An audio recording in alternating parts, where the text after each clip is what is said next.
Headlines here. Rick Pitino. He's a New Yorker. He used to coach right here at the Garden. He's coming home, and he's bringing the Cardinals with him. They'll take on the Pitt Panthers in the pride of the Bronx. Call Krauser.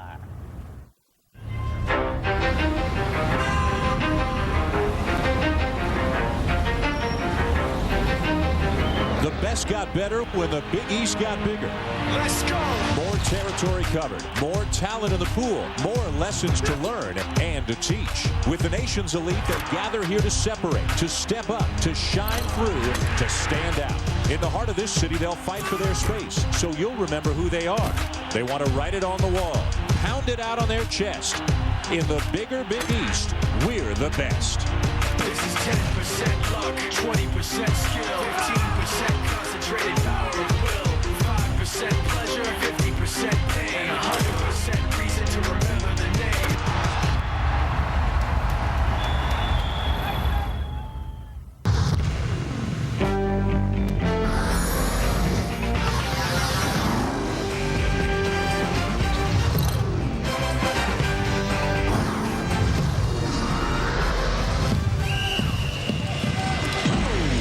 Welcome back to the building some call the Mecca of college basketball, Madison Square Garden, the site of the Big East Championship presented by Aeropostale, the fourth and final first round game. The Louisville Cardinals and the Pittsburgh Panthers, who are playing on the first day of the tournament for the first time in 5 years, having earned a bye each of the last 4 years. Syracuse on a buzzer beater by Jerry McNamara. Georgetown by 4 over Notre Dame. Rutgers fairly easily by 13 over favored Seton Hall, have advanced to the quarters. Pitt and Louisville now battling for the right to face West Virginia tomorrow night right here on ESPN. Hi everybody, Dan Shulman and Len Elmore back with you again. It's been a good day of basketball here in New York, and now everything's heightened a little bit because, as our friend off the top of the show said, Rick Pitino is back at Madison Square Garden. Well, Rick Pitino's here, and you look at his Louisville team, and a lot of people think they're a disappointment. Picked in the preseason to finish among the upper echelon. They're 18-11, but 6-10 in conference. But they have excuses. They've had some injuries at the beginning of the season. Palacios in preseason slowed his progress. Padgett is out for the year with a knee, and Rick has had to juggle all that. Even Taekwon Dean missed several midseason important games, but they played well against Connecticut, and they appeared to gel, particularly getting Palacios starting to play the way people expected him to. Now, Pittsburgh was a top 10 team almost the entire season. They're still ranked 16th in the country right now, yet they're the 6th seed in the Big East. That tells you about the depth of the conference. What's on the line for the Panthers tonight? Well, they've got to play for a favorable seed. It's been 2 consecutive years where they've started off fast. This year, 15-0, only to stumble towards the finish line and really not have momentum going into the tournament. Here they can get a favorable seed, somebody that they can feel confident they can beat, move on, and still start to make a mark. This is a good defensive team. They need to hit free throws, though. That's been their thorn in their side, and they also have to get guys like Carl Krauser to be more consistent. It seems like Carl Krauser's been around forever. This will be his last Big East championship. He's back in New York. He's from the Bronx. That's always big for him. And with more on Carl Krauser, let's go to Mark Jones. Hey, guys, it's interesting that the day after, the next day, the Monday after they lost to Seton Hall, the players and coaches had an air-it-out session. They got themselves refocused, they tell me, for this upcoming Big East Conference tournament. The main topic, Carl Krauser. He was one of the vocal ones in that meeting. And Krauser, well, I asked the coaches, how do you get him off? How do you get him back into a nice shooting groove? They said they're going to try and put him in very good situations. They talked about ball screens in the middle of the floor to free him up a little bit.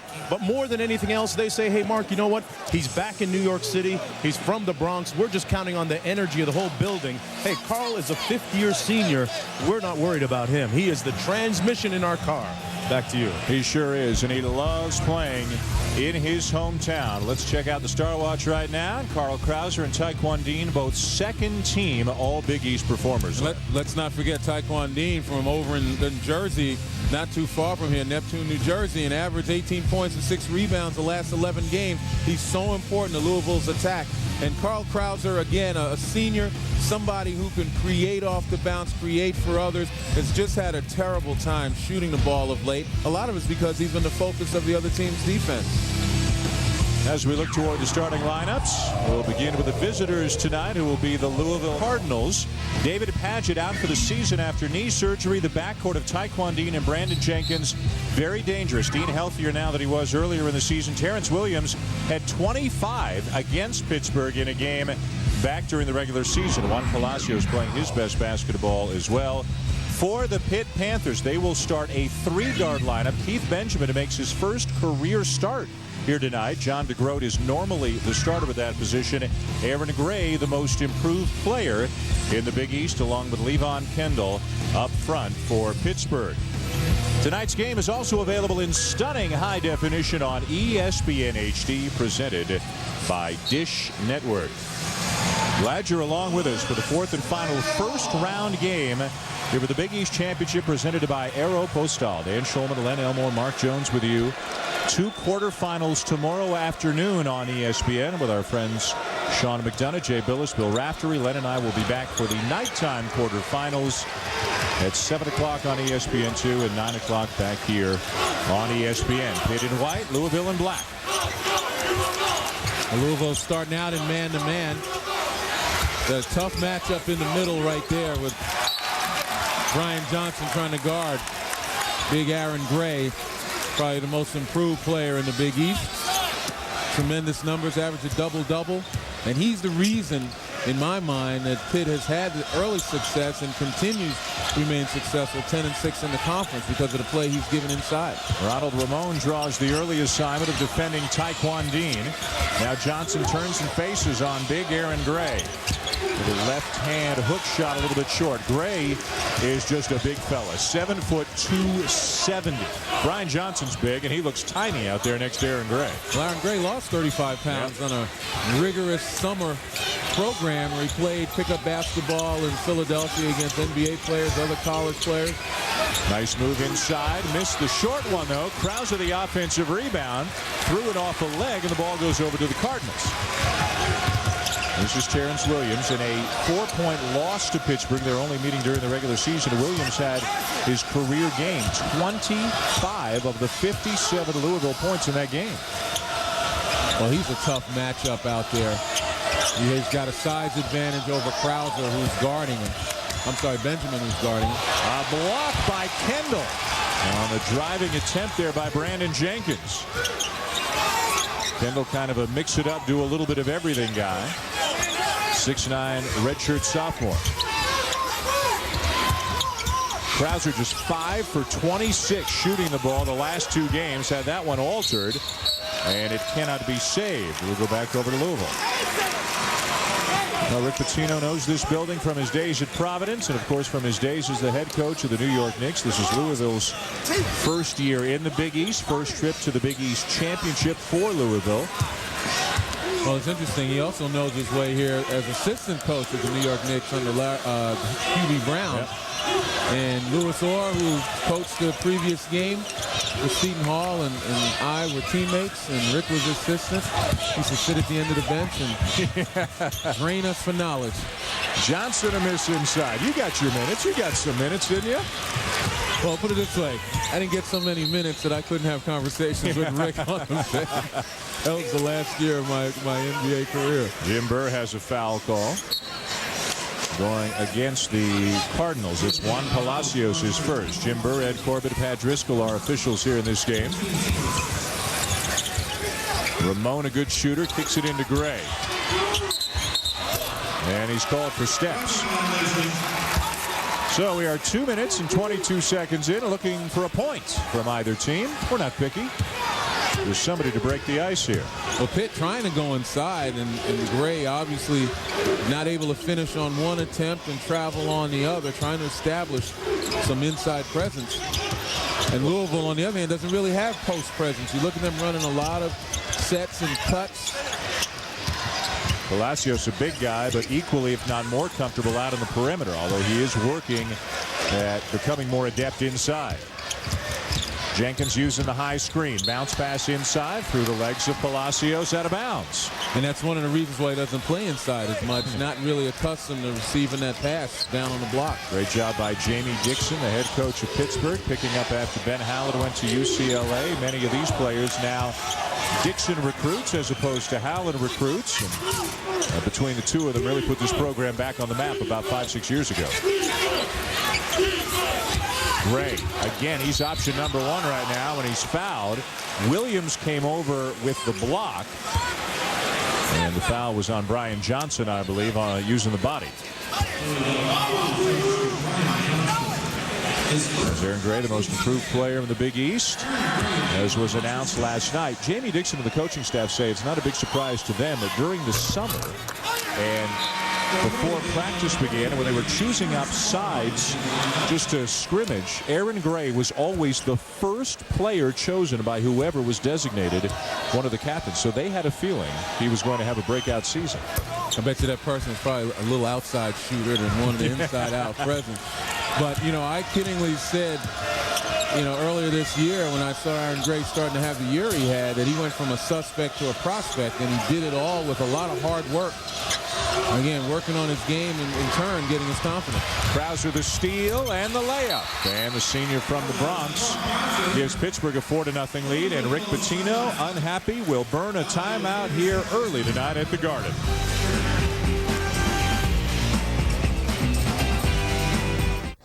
Is there anything else I can bring you?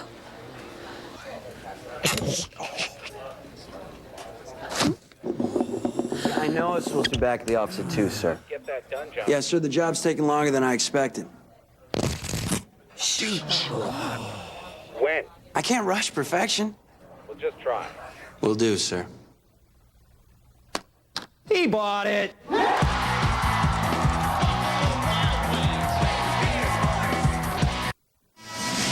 Now Pittsburgh pitching a shutout at Louisville right now. 3.5 minutes in. The Cardinals barely able to get any shots away, Len, and a turnover on their last trip leads to a layup. Well, what's been a constant with this Pittsburgh program over the last several years has been defense. 21 of their 27 opponents this year have been held under 70 points. And it's not necessarily because of ball control. It's because these guys step out and they really pride themselves, the Pitt Panthers, on being able to stop the other guy. Pittsburgh started the season 15-0. They're 21-6 right now. All 6 losses came in league play. They were 10-6 in the number 6 seed. Lost a chance at a possible bye when they lost to Seton Hall on the Friday night at the end of the regular season. Levon Kendall of Pittsburgh is called for the foul. And that was an especially tough loss because of the senior night. Seton Hall comes in needing the win. Pitt already highly ranked. It just came out not playing the game the way they'd like. It'll stick between the rim and the backboard, and that goes to the possession arrow, which will keep it at this end of the floor over the Cardinals. Just a nice job here of Kendall recovering after getting screened off. And he did it from behind without fouling, which is truly unusual. Taekwon Dean's going to set things up again. Plenty of time on the shot clock. More than 4 minutes in, and the Cardinals are still scoreless. Jenkins, and he has it knocked away from behind by Krauser. Now numbers for Pittsburgh. Benjamin spins, but travels. That time Ramon delivered the ball maybe a little bit too late and allowed the defender to get there. But Benjamin is in the game for his athleticism and ability to score. Carl Krauser. Big news here in this city, hailing from the Bronx. Ronald Ramon, another New York City native. Pittsburgh loves coming here to New York City, trying to show their stuff again here with the Big East Championship. The NCAA Women's Basketball Championship begins March 18th. 7-Up Plus with calcium. With a burst of real fruit juice, 10% of your daily calcium, and only 10 calories per serving. It's one thing strong women everywhere can't get enough of.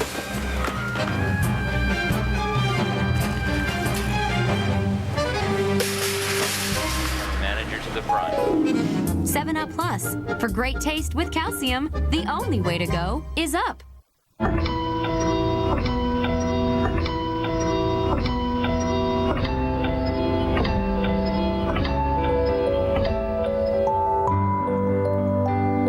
Innovations from Siemens can be found everywhere.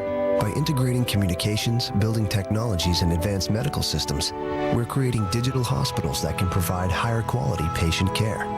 Siemens, we're turning dreams into reality.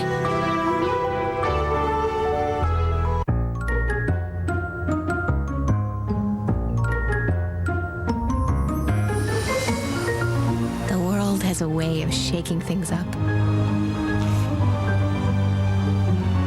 But when it comes to your money, ING is making it easier. See why it's easier on the bench. Ask your financial professional about ING, your future made easier. ESPN's exclusive presentation of Championship Week is presented by 7-Up. If you want 100% natural lemon and lime flavors, the only way to go is up. Now, the Big East is just that this year. It is bigger than ever. 16 teams after losing BC to the ACC and then acquiring 5 schools coming from Conference USA into the Big East. The league is up to 16 schools right now. The newcomers, Cincinnati, DePaul, Louisville, Marquette, and South Florida. 3 of the 5 newcomers making the Big East Championship. Again, remember, not everybody was invited to this tournament. Only the top 12 out of 16 made it to New York City. Marquette, the 4th seed, they got a bye. Cincinnati was knocked out in a first-round game by Syracuse today. Now Louisville comes in as the number 11 seed. DePaul had their moments, crushed Syracuse last week by 39. And South Florida, good for them that they got a win in the last game of conference play as they defeated Georgetown, costing them a bye. Meanwhile, Rick Pitino, looking on with concern, said yesterday he feels his team needs to win 3 games, needs to get to the final to have a chance at an at-large bid. Taekwon Dean not there, and a rebound for Aaron Gray. And should be no stretch to think that, playing in this conference tournament for the first time, brand new experience, a lot of things that, the veteran teams, the teams who've been here for years and years understand about playing in this building at this time that the newcomers don't. And I think a good illustration was Cincinnati not recognizing what McNamara does. Even though they play in Feist, they never played him in this kind of environment. And not knowing that Jerry McNamara is capable of coming up with that huge play. Shot clock at 5. Krauser off the glass. Got it. 6-0 Pitt. Krauser off to a good start after a shooting slump his last couple of games. And now a reach-in foul at the other end. A good possession by Pittsburgh, controlling tempo and putting it in Krauser's hands. And there's that little floater. He can shoot that from either side. And all he does is get head and shoulders. Not the quickest guard out there on the floor, but one of the slyest, the most cunning. Taekwon Dean away short. Krauser with a rebound. Fresh legs in there for Pittsburgh now. Antonio Graves and Levance Fields, a very talented freshman they're awfully excited about. He's at a Zavarian High in Brooklyn, and the coach who recruited him from that school, Barry Rorson, came from that school as well. And Pittsburgh, as you mentioned earlier, Lynn, they're deep. They're going to play 10 guys. They're deeper than Louisville. And you know what? When you have a team like that, you're going to play a lot of people all the time. They're accustomed to it. You've never seen anyone win the tournament championship playing 4 consecutive nights. But this is the kind of team that could be built for it. Obviously, you have to get over the hump today. One of the best benches in the Big East. 36% of their points come from non-starters. Guys like Sam Young, another freshman who's in the game now out of Clinton, Maryland. Levance Fields. Generally, Benjamin comes off the bench. Meanwhile, for the second time in this tournament today, the second time in 4 games, a team has gone 6 minutes to begin the game without scoring. Georgetown didn't score for more than 6 minutes at the beginning of their game against Notre Dame, and then they came back and won. Knocked out of bounds by Dean. It'll stay with Pitt. And that's what I mean, being in this championship with the spotlight on you in New York City. Louisville's got to find a way to respond. And they've got to respond with some character, start making some stops and get into the ballgame. Brandon Jenkins is called for the foul. Nothing going right now for the Cardinals, who actually played one of their best games of the season on the weekend. Even though David Padgett's out, done for the year, knee surgery, they took Connecticut right down to the wire at UConn, losing 84-80. And Louisville, with Dean healthier, even with the loss of Padgett, is playing better now than they were several weeks ago. Well, they began the year with 7 newcomers and trying to incorporate them into, a relatively complex system. Gray absorbs the bump but can't finish.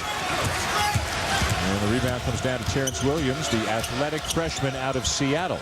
The kick to Andre McGee, another freshman, and still nothing doing for the Cardinals at the offensive end. And even though it's a 6-point deficit, still relatively early, you're a basketball player. As Krauser hits that jumper, you're a basketball player, and you look up on that scoreboard, and you still have a donut with almost 7 minutes passing.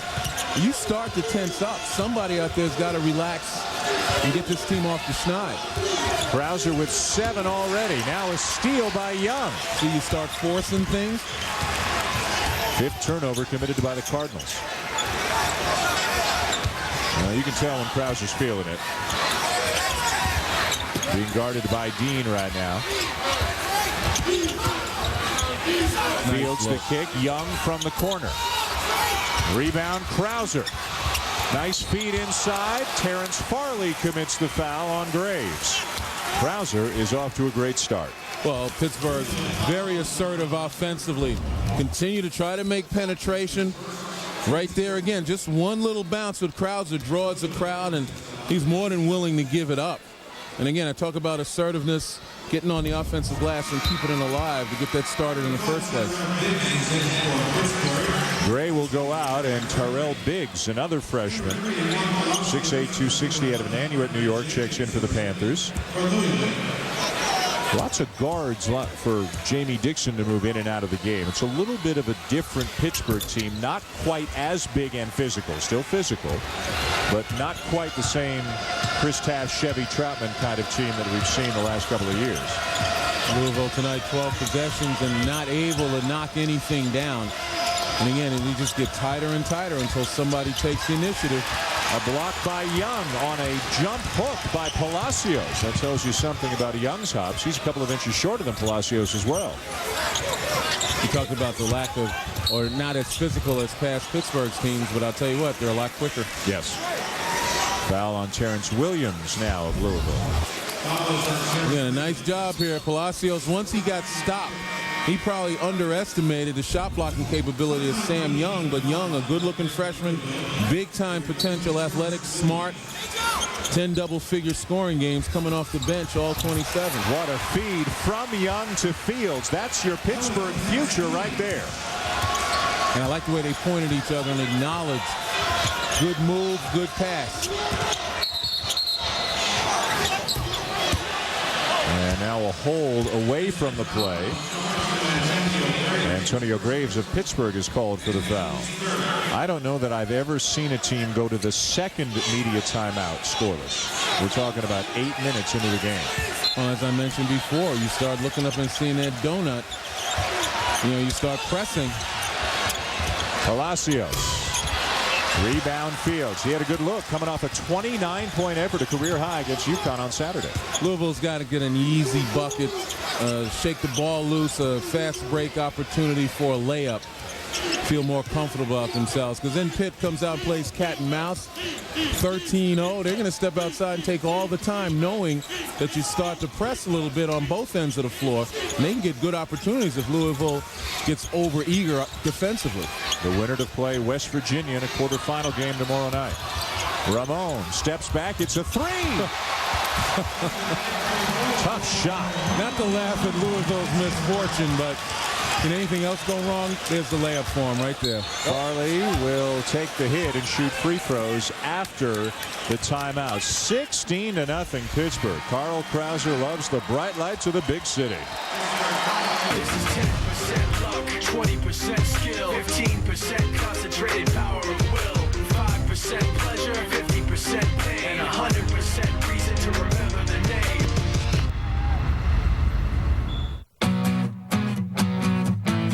You think plans. Office Depot thinks paper. You think locations. Office Depot thinks laptops. You think how to build your business. Office Depot thinks how to supply it. And now through Saturday, get $5 off your next purchase at Ink Depot when you return an empty ink or toner cartridge for recycling. You take care of business. Office Depot takes care of you. Taking care of business.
here at the Garden in New York, 16-0. Pittsburgh out in front of Louisville here in this first round of game of the Big East Championship presented by Aeropostale. Time now for ESPNU's pride of the program, and tonight in the spotlight, UT Arlington. You just had to be patient with them.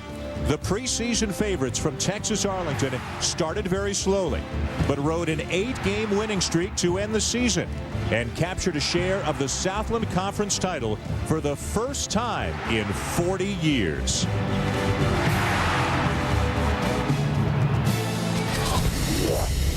And more features available on mobile ESPN. Well, we mentioned in passing how much the Panthers love playing here in New York. Here's why. 6 of their players come from this general area, including the guy we've talked about the most, Krauser, from the Bronx. They are all at home here, and the coach who gets the credit for recruiting most of them out of the Bronx himself, Mr. Barry Rorson, hobbling around on crutches after hurting his knee at practice a couple of weeks ago. One of the unique personalities in the basketball game, don't you say? Absolutely, and I tell you, he's got the suburbs and the cities covered. Barry not wasting any time. Just like Fred Hill is Mr. Jersey for Rutgers. Now his first year at Rutgers. Barry Rorson to Mr. New York, and there is, why not, the Bronx cheer. Terrence Farley with a free throw, and 8 minutes and 45 seconds in. Louisville's on the board.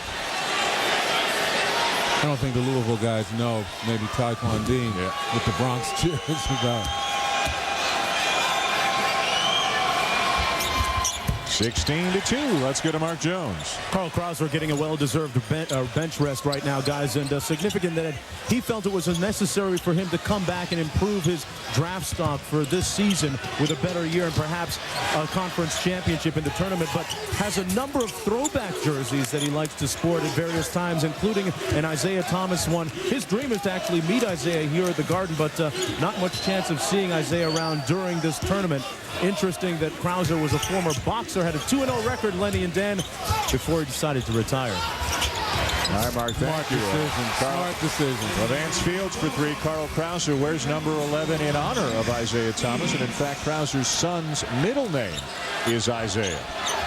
I know he wants to meet Isaiah, but I don't think Carl can climb down in that bunker right now the way the Knicks have been vilified. Well, I'm not. You speak the truth. You know, I'm not making any judgment. I'm just telling you what's going on here. And Isaiah's been part of taking a brunt of the criticism. Travel on Sam Young. Midway through the first half, Pittsburgh demolishing Louisville 19-2. Carl Krauser got up to a great start. First round matchup. All at the Big East Championship presented by Aeropostale. All a part of Championship Week presented by 7-Up. Along with Len Elmore, Mark Jones, I'm Dan Shulman. Louisville has yet to make a field goal. The winner in this game will advance to play West Virginia in a quarterfinal tomorrow night just after 9 o'clock right here on ESPN. Of course, Pitt and West Virginia arch rivals. They split their 2 meetings during the regular season. Palacios. And the weak side rebound to Graves. More than halfway through the first half, Louisville does not have a field goal. And that's one way Pitt can avoid the Louisville full court pressure. Just don't let them score. You don't have to face it. Doesn't wear you down. And you get easy opportunities in the half court. Graves a 3, and the rout continues. Another timeout for Louisville.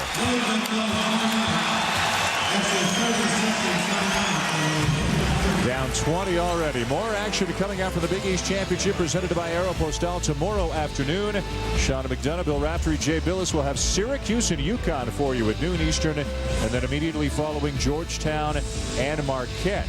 If you haven't seen the highlights of how Syracuse beat Cincinnati at the buzzer, you won't want to miss it. Jerry McNamara, a running 3 with less than a second to go. Both games also available on ESPN HD. That scoreboard is not wrong. It is 22-2. We just saw Seton Hall set a futility record in the Big East tournament for field goal percentage. Louisville may be on the way to having the worst offensive half in the history of the Big East Championship. Well, I'll tell you what, again, you know, Rick Pitino has to be concerned. Without David Padgett, there's no reliable post presence. You get the ball inside, it forces the defense to shift, makes it easier. There's a shot right there for Tyquan Dean. But without Padgett inside, Pittsburgh can extend as much as they want, not having to worry about a guy on the block. Amazing how Pittsburgh, a very good team, can play badly on senior night at home and lose to Seton Hall, who looked great. And then the Pirates come in here and lay an egg against Rutgers tonight. And Louisville's terrific, almost beating UConn at UConn on Saturday. And they look awful so far here tonight. So I don't know who will get credit for that, either Kendall or Gray. Somebody in a white jersey tipped it in. And Aaron Gray got it, so give him 4 points. I guess it speaks. Does it speak to parity or quality or inconsistency? What's going on? I think some of it speaks to being here on Broadway in the bright lights for the first time in the tournament, for one. And secondly, again, the matchup situation, not having that post presence to go to as Pittsburgh, a good defensive team, extends the defense. Preseason, Louisville was ranked up in the top 10, and they didn't play a very tough non-conference schedule at all in anticipation of a very rugged Big East schedule. Again, the schedule is not balanced, and Louisville had a tough one, and Rick Pitino was trying to assimilate a lot of newcomers, as you mentioned earlier, so they did not have a very difficult non-conference schedule. They stayed in the top 10 for weeks on end. Levon Kendall with a jumper. And see what Louisville did in the Connecticut game they're not able to do now, besides score, is establish this as a backcourt dominated type of game. They also, because of the way they're running their sets and keeping their big men high, took a lot of Connecticut's big men out of the game for periods of time. And he was shooting the ball better, of course. Gray holds off Johnson for the rebound. Gray, the leading rebounder in the Big East this year, at better than 10 per game. Averaged a double-double. Krauser, nice look to the open man, Kendall. Now the cutter. Krauser comes back for the return feed. Two-man game. And the rebound to Terrence Williams. Errant pass, another Louisville turnover. And this is where Rick Pitino get a little upset, because freshmen have to understand time and score situation, can't take risks. 21-point lead for Pittsburgh here in their home away from home, New York City. There are always new races to be run, new challenges to be met. But success still comes from having a plan and the courage to follow it. And it's easier to reach your goals when you have talented people on your side. These principles are the keys to investment performance, today and tomorrow. Oppenheimer Funds, the right way to invest. Carefully consider fund investment objectives, risks, charges, and expenses. Call your advisor for a prospectus with this and other fund information. Read it carefully before investing. The best in the world are playing. For pride, for country, for baseball. The World Baseball Classic continues through March 20th on ESPN, ESPN2, and ESPN Deportes. A heroic, suspense-filled story. Riveting, eye-popping. ESPN Original Entertainment proudly presents Through the Fire. Premieres Sunday at 8 p.m. Eastern on ESPN.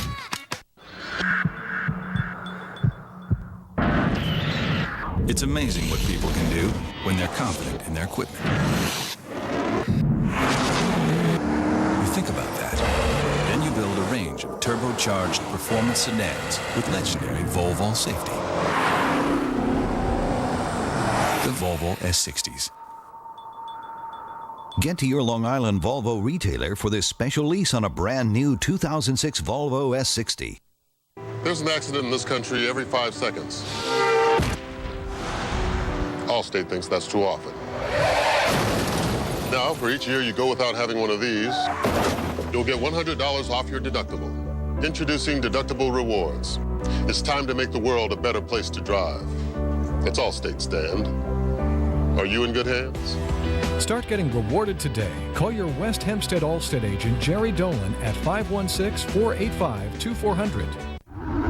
Northeast Conference, Monmouth and Fairleigh Dickinson, two schools separated by 60 miles. Buck 65 and tolls on the Garden State Parkway. That's Chris Kenny for the Hawks. Monmouth in for the fourth time in school history, second in 3 years. They win it by 1. Dan and Len. Dave's pretty pumped up about that. He knows how much it costs on the tollway to get there. A little local knowledge there from Mr. Revson. Working hard back in the studio tonight, doing a great job along with Digger Phelps back here in New York. Along with Len Elmore, Mark Jones, Dan Shulman with you. The Big East Championship presented by Aeropostale, who is automatically in. Penn was the first team to get in. South Alabama, nice win over Western Kentucky to claim the Sun Belt. Gonzaga had to scratch and claw their way in. Did they ever? All those bubble teams stayed up later. T-bowed that game to make sure Gonzaga won. They were nervous. A Gonzaga loss, and Loyola Marymount would have snapped away a bid that otherwise would have been gobbled up by a bubble team. Here it's all Pittsburgh right now. Louisville is 1 for 14 from the field. And Pittsburgh making good decisions, resetting when they don't see what they like, and they run their sets. Krauser looking for the foul, doesn't get it. Shot clock violation. Well, he tried, but Taekwon Dean employed the principle of verticality right there, eh, Len? Yeah, I mean, he certainly did. A nice job of not really leaving his feet. Once he left his feet, he wouldn't be in good guarding position, and the contact that Krauser caused jumped right into him. It would allow him to shoot free throws on that. Now Dean over Krauser. Misses the three. Rebound Williams. Look at Pittsburgh staying in front, not allowing a black shirt to turn the corner off the bounce. And as you say, no inside presence at all for the Cardinals. Well, that's where you get your easy ones. Get it inside, force the defensive shift. And here, another turnover. Jenkins stumbles and hands it back over to the Panthers.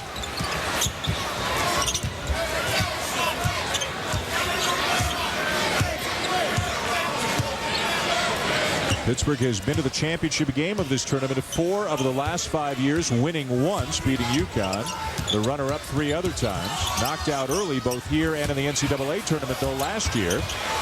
Kendall got it. Levon Kendall, best known for his 40-point game for Canada against the United States, as that's Kendall with a block.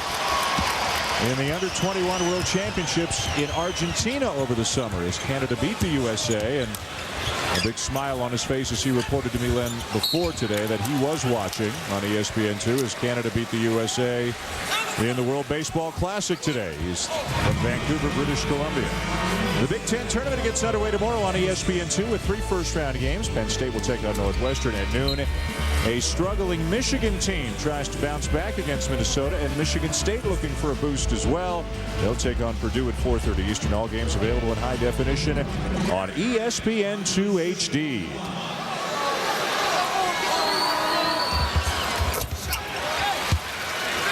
Aaron Gray with a free throw. He knocked down a couple of big ones at the end of the regular season game against Louisville to salt it away, but on 2 other occasions, including the Seton Hall loss on Friday, or the loss to Seton Hall on Friday, missed a pair of free throws in the closing seconds. Offensive rebound, Sam Young. He's got a bright future. He is some kind of talent there at the small forward or power forward spot. Again, going back to the importance of post presence at the end, Aaron Gray has developed himself.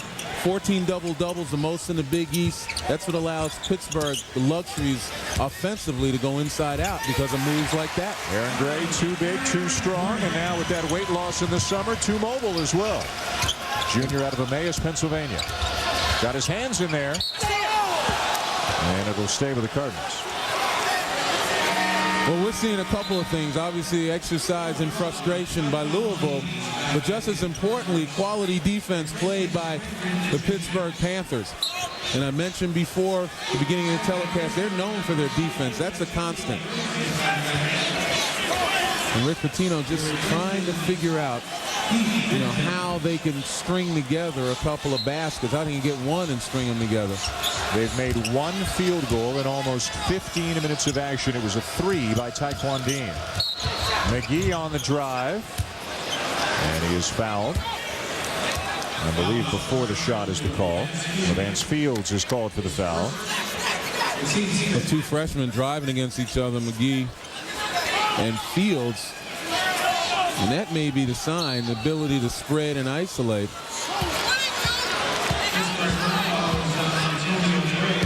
And now another Pittsburgh foul. This one on Antonio Graves, his second, the team's 6th. And you know what that foul was caused?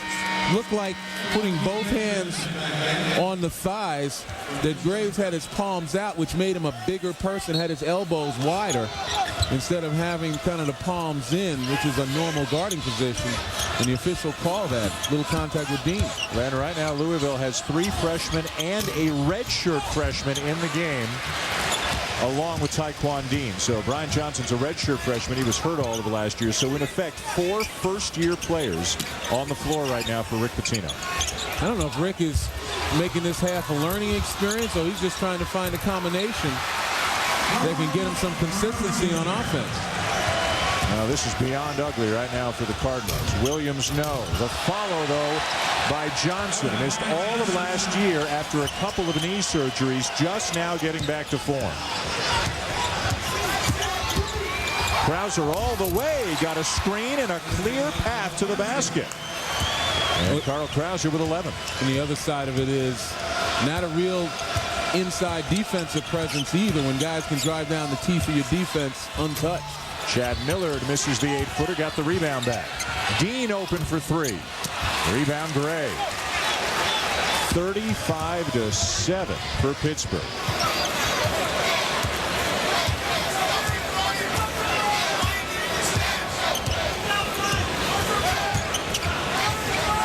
Thank goodness for the mercy rule not being employed here. We'd all go home. We'd be there, that's right. Benjamin. And Gray is pushed by Brian Johnson to take us to immediate timeout. Louisville in jeopardy of the worst offensive half in the history of this tournament. They have 7 points with 3:31 to go in the half. Tonight on SportsCenter, 1st and 10, how the NFL owners and players reached an agreement. The Big East tournament tips off with huge drama, and Barry Bonds' teammates respond to the new steroids allegations. SportsCenter after the game.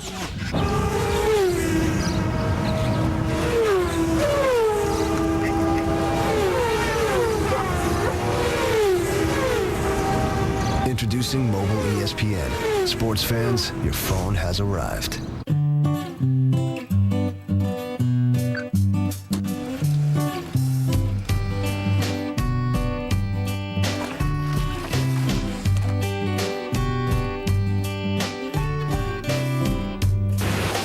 If only the whole world worked like the all-new Kia Sedona. With world-class comfort, convenience, and safety, it truly is state-of-the-art. The completely redesigned Kia Sedona.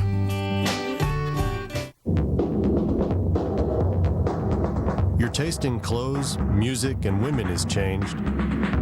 Maybe it's time to think about your beer. Step up, stand out. Life beckons.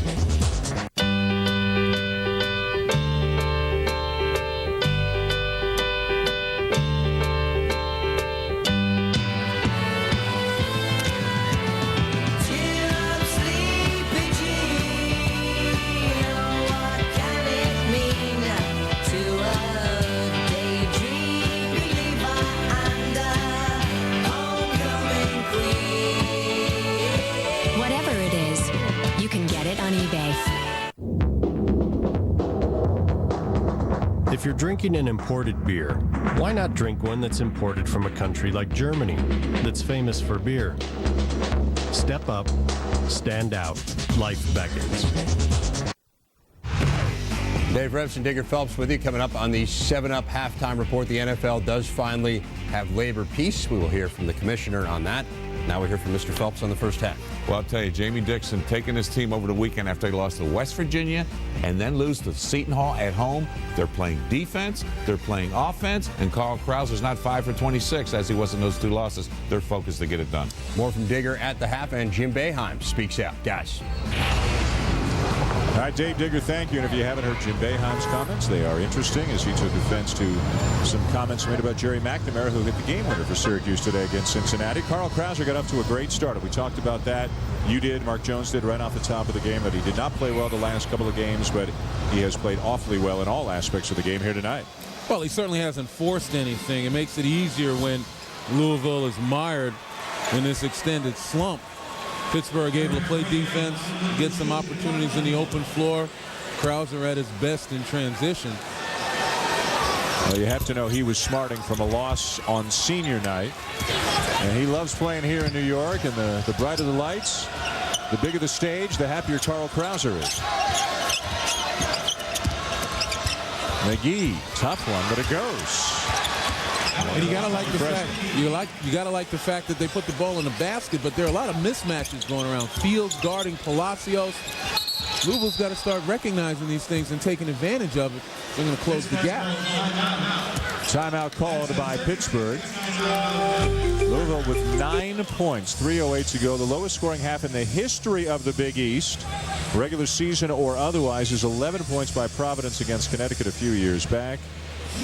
In the Big East tournament, the worst half is 14 points.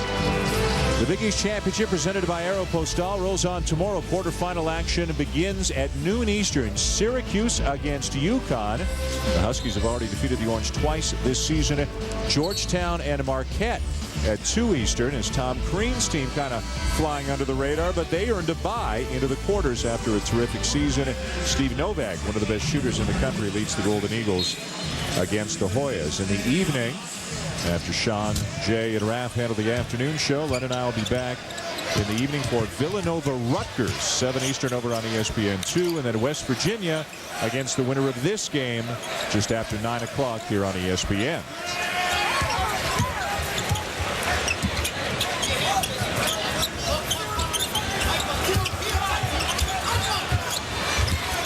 Fields baseline, nowhere to go. Shot clock at 3. Krauser got another one. 13 for Krauser. And you can see Krauser's value. Shot clock runs down. He's the best creator out there on the floor for Pitt. They get it in his hands. Terrence Williams buries a 3 from the wing. His first points of the night. Well, now they're starting to score. Now can they get some stops?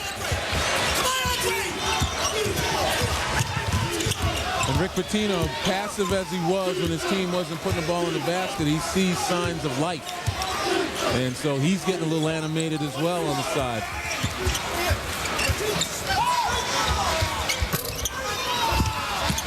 Good attempt there by Gray, and it'll stay with the Pittsburgh. $1:58 to go here in the first half. Well, that's one of the other areas where Aaron Gray improved, holding his position on the weak side and making himself big. Those long arms. You know, being 7 feet tall, just keep it alive. Just tip it. Let your more athletic teammates go after it as well. Wouldn't mind someday sitting courtside at a Pittsburgh-Georgetown game and seeing Hibbert and Gray going at one another, the two biggest fellas in the Big East. Especially when they play big. Yep. Gray has gone to the bench right now, so Kendall is the biggest player on the floor. And you'll see a lot of high post action. No one really posting up unless it is a mismatch situation. You see the disparity in all the numbers, the shooting, the rebounding, everything favoring Pittsburgh heavily. Young slips inside, blocked from behind by Farley. Shot clock did not reset. It's at 10. Krauser from the elbow, short. Williams has to step over Young, keeps his dribble, and then is fouled by Kendall, who says he just slapped the ball down. Well, again, this is just physical intensity. Ball gets loose on the floor. You got to go down and get it. And Williams does and avoids a foul, a roadblock by Sam Young, and still gets fouled in the dribble. So now Kendall sits down and Gray will come back in as Williams goes to the line. This is one of these games, and who knows how it'll end, but there it is, folks. This is what they're shooting for. Well, one away now. This is one of these games with all these young players that Rick Pitino was coaching that a year or two down the road, they may look back at a game like this and say, you know what, we learned from that, we grew from that, and it helped us become a better, as painful as it was at the time, it helped us become a better team down the road. Oh, absolutely. And, you know, as painful as this is, as you just mentioned, it's also experience of playing in this tournament. And like I said before, you can't underestimate first experience against a very experienced team. Used to going to the finals here in the bright lights of New York. Boy, I think Krauser dishes out more contact with the ball than any guard in America. He is bumping and pushing, and some of it's well within the rules. Some of it, like that call right there, is not. But well, watch the left arm. Call for a hook. His right arm. Yeah, there's the left arm. Again, reached around Dean and held him. We saw that in the first game, and it was missed. But you got it. That's an advantage for the ball handler. You got to call that. But even before that, as the three goes down for Williams, and here they come. Krauser will dip that shoulder, use that forearm. He likes the contact. And Louisville just avoided the lowest scoring half.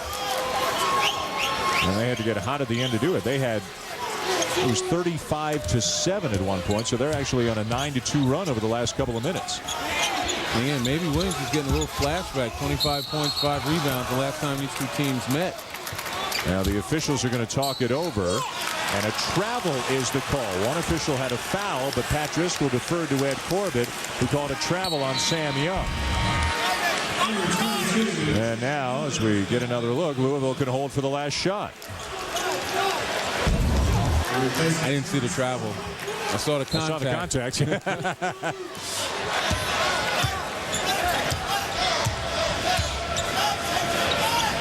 Well, if they can avoid turning it over and maybe get a basket here, they'll feel a little bit better about themselves. That's not going to make them feel a little bit better about themselves. But it almost went in. Yeah. Unintentional, but that would have been par for the course tonight for the Cardinals. Boy, you're down 21 and you throw a low, the shot clock is off and you throw a low percentage pass with 20 seconds on the clock. And Gray makes you pay at the other end. And then you almost lose it again. An awful first half for Louisville. The score actually flatters them a little bit considering the way it went most of the first 20 minutes. Lowest scoring half of the season for the Cardinals and a 23-point deficit for Louisville. Carl Krauser with the Panthers seem to have this one well in hand, seeking a quarterfinal berth here for the Big East Championship. Big night for Krauser. Time for the 7-Up halftime report. Back to Dave and Digger. Thank you, Dan. So Pittsburgh projected as a 5 seed by Joe Lunardi, latest ESPN.com bracketology, looking to move up and certainly making a pretty good statement here in the first half. We'll hear from Digger in just a moment. First, some big news, though, coming out of the NFL. The league finally has achieved labor peace after an exhaustive 2-day-long series of meetings. The NFL owners today did vote to approve the union's labor proposal. This does extend the collective bargaining agreement now by 6 years. The vote was not particularly close. It was 30-2. Only Buffalo and Cincinnati voting against it. Commissioner Paul Tagliabue explaining the rationale on the vote. We ended up with a one single resolution that brought all of the different ideas together. It was sponsored by the 9 teams that I just mentioned: Giants, Steelers, Patriots, Ravens, Falcons, Panthers, Broncos, Jets, and Cowboys. And that's what we presented to the membership and explained it. And once it was all explained, we had the vote and it was adopted. Obviously, a lot of details to digest. You can find out more on SportsCenter after the game. Here is what NFLPA Executive Director Gene Upshaw had to say, quote, "This agreement is not about one side winning or losing. Ultimately, it's about what is best for the players, owners, and fans of the NFL. Moving forward, this new agreement gives us the opportunity to continue our unprecedented success and growth." Free agency, by the way, begins 12:01 a.m. Eastern on Friday. Coming up, wild day in the Big East. Georgetown, the Irish down to the wire. Did Seton Hall play itself out of the tourney? And does the Cuse still have a shot? McNamara, a three-point roll!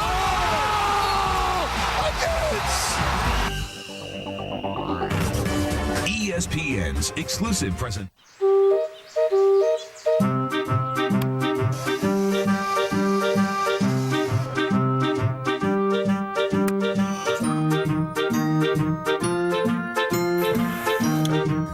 If only the whole world worked like the all-new Kia Sedona, with memory control seats, DVD player, and 13-speaker Infinity sound system, it truly is state-of-the-art.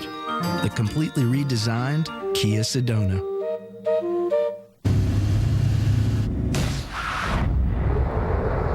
All-season radio tires, anti-lock brakes, electronic stability control.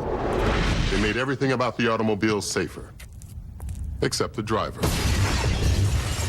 Introducing the Safe Driving Bonus, new from Allstate. With cash off your renewal bill for every 6 months you don't have one of these. It's time to make the world a better place to drive. That's Allstate, Stan. Are you in good hands?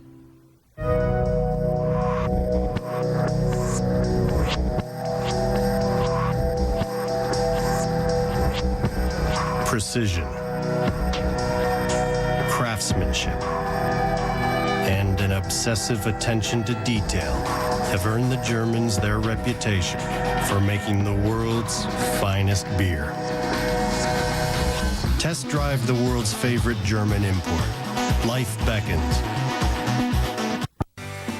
This is a unique generation of learners. They use technology in different ways. The Power to Learn program has been a gift to the education community. We reached out to Cablevision's Power to Learn, and we were amazed to find out that we could actually increase our bandwidth. We chose Cablevision's Power to Learn because they offer unique educational opportunities on the website. Just seeing the students work on the computer really helped them to build your self-esteem. Power to Learn teaches you how to use the internet and what to do and what not to do. Having more bandwidth made things possible that we never were able to do before. I think Power to Learn is a very necessary tool. Here is a set curriculum. Here is a program that you can use. Students I never thought would read, they were reading. We're breaking the ground here, and the kids are breaking the ground. Absolutely none of this would be available to us without the kind of technology that we've installed through Power to Learn. And we're grateful to Cablevision for putting it together. Power to Learn, Cablevision's commitment to learning in our community. ESPN's exclusive presentation of Championship Week is brought to you by Kia Motors. Kia, the power to surprise. Back on this 7-Up halftime report. First time in 5 years Pitt is playing in a first-round game of the Big East tourney. They go out on a limb, Digger. I really like their chances to make it around, too. 39-16 at the half. Let's check out some action from earlier today. Syracuse and Cincinnati. Andy Kennedy and company looking to solidify the tourney resume. James White from the free throw line. Cincy on top by 1 in the final minute. Then Devin Downey, the steal, gets fouled. Would hit 1 of 2, so Bearcats up by 2. White, by the way, 32 points. But final seconds. Check out Jerry McNamara coming through in the clutch, Digger. No, give it to me, give it to me. I'll make it, and I'll take a 3. His foot is not on the line. Sorry, Andy. McNamara finished with 17. Cuse up by 1. Cincinnati had one last shot. Jihad Muhammad unable to hit. So Syracuse escapes with a 74-73 win. They get UConn Thursday.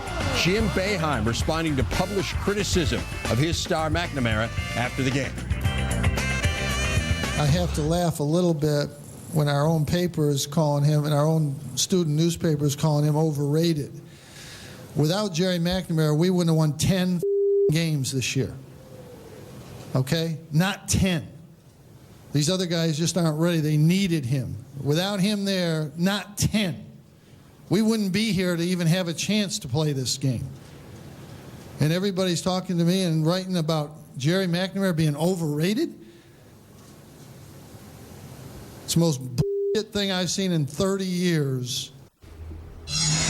Notre Dame and Georgetown. John Thompson watching his former team, and of course his son, now the head coach. Second half, just over 2 minutes left. Hoyas by 3. Brandon Bowman working the boards. Georgetown 41-31 on the glass, Digger. Yeah, the boards were tough. They got 20 points off 18 offensive rebound. The Irish didn't do a good job of keeping them off. Turin Francis, though, keeping Notre Dame in it.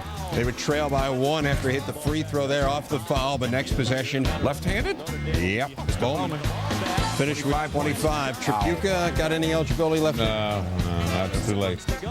Tough year for the Irish. Going to end likely in the NIT. 67-63 is the final. Battle of Jersey. Rutgers and Seton Hall. First time they had ever met in the Big East tourney. Seton Hall figured to be in, but certainly could use this win. But Quincy Doobie was just fantastic.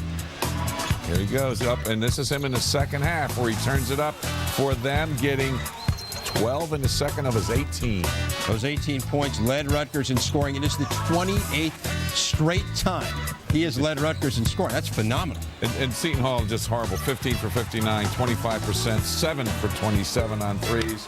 And guess what? Kelly Whitney, only 3 points. All right, Digger, here's what people want to know. Seton Hall, Cincinnati. Syracuse obviously still has the game against UConn to try to buttress the tourney resume a little bit. But what do you think? Are those 3 in? I think Syracuse still has to show what they can do against Connecticut. They lost to UConn twice, but the fact is they lost 9 out of their last 13 games coming into the Big East Conference tournament. But when you look at Seton Hall, their win at Pittsburgh, and obviously Cincinnati, their win against West Virginia, those teams are solid. They're not going to throw them out because they lost one game in the conference.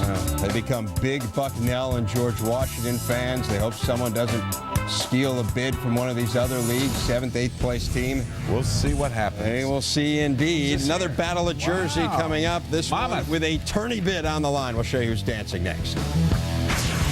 This halftime report is brought to you by 7-Up.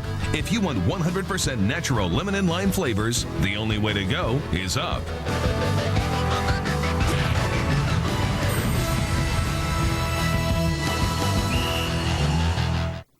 7-Up Plus with calcium. With a burst of real fruit juice, 10% of your daily calcium, and only 10 calories per serving. It's one thing strong women everywhere can't get enough of.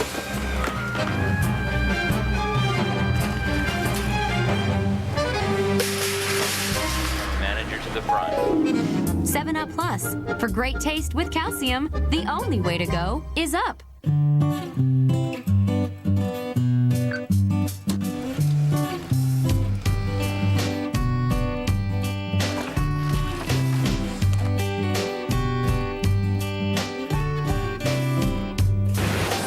If only the whole world worked like the all-new Kia Sedona.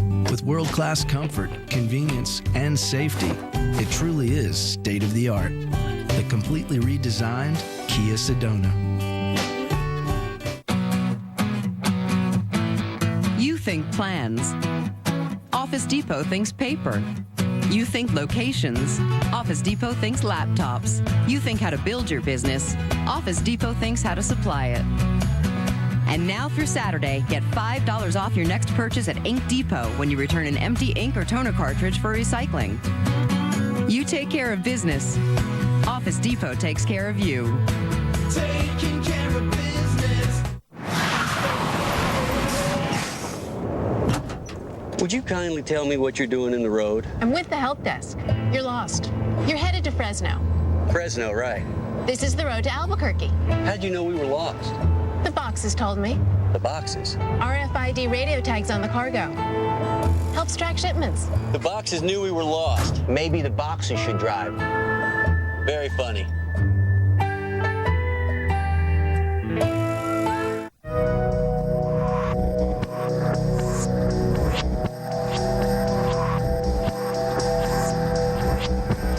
Precision,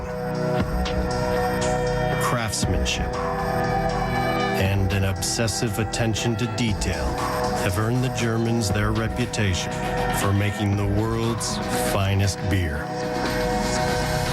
Test drive the world's favorite German import. Life beckons. This halftime report is brought to you by 7-Up. If you want 100% natural lemon and lime flavors, the only way to go is up. World Baseball Classic, Canada and the U.S. Canadian team made up predominantly of minor leaguers. You have Adam Stern, not minor league. Backup outfielder for the Red Sox. Guys, I'll make $80 million apiece in a USA team. Stern. I'm talking about the Canadian team. Oh, minor league. I'm confused. Yeah, they made the U.S. team look a bit like minor leaguers. Jason Varitek, grand slam there, pulled it to within 8-6. They had been down 8-0. Chase Utley with 2 men on flies out, and Canada wins. U.S. now must beat South Africa Friday to advance, and they also need Mexico to beat Canada big. Isn't that Canadians' national pastime is baseball? No, I think you got your countries confused. Monmouth, Fairleigh Dickinson, they're very good at curdling. 7.8 seconds left. Monmouth down 48-47. This is the NEC Championship. Chris Kenny going all the way for the Hawks. They're on top 49-48. One last chance for FDU. That's memories of Danny Ainge for me. Oh, my God. It brings back flashback. And Monmouth going to the dance. They win it 49-48. Montana and Northern Arizona playing for all the marbles in the Big Sky. It's Montana on top, 36-25 at the half over on ESPN2. They've been to the dance 6 times, including last season. Now, Krauser, 13 points in the first half. Pitt just crushing Louisville. It is a 23-point lead. Second half coming up. ESPN's exclusive presentation of Championship Week is brought to you by Chevrolet and American Revolution. Introducing the all-new 2007 Chevy Tahoe with available features like a power remote liftgate,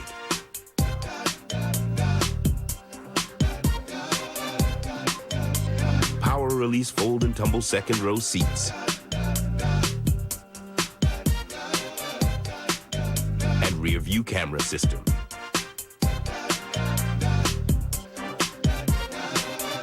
Chevy Tahoe, an American Revolution.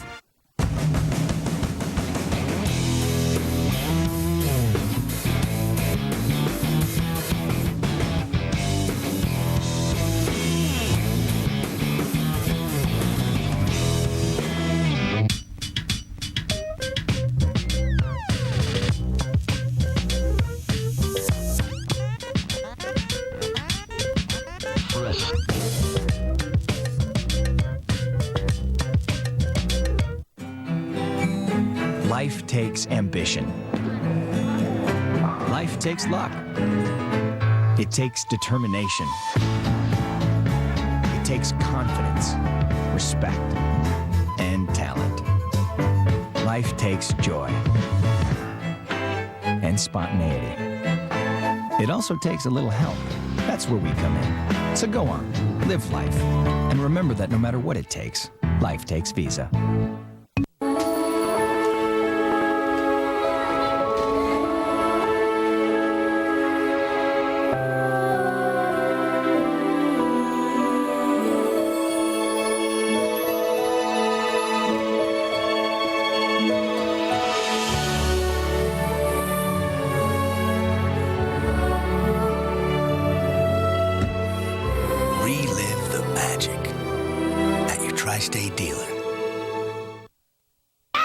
Just sign your name and drive off in any new Mercury with zero cash due at signing during the Lincoln Mercury Signature Sales Event. No first month's payment, no down payment.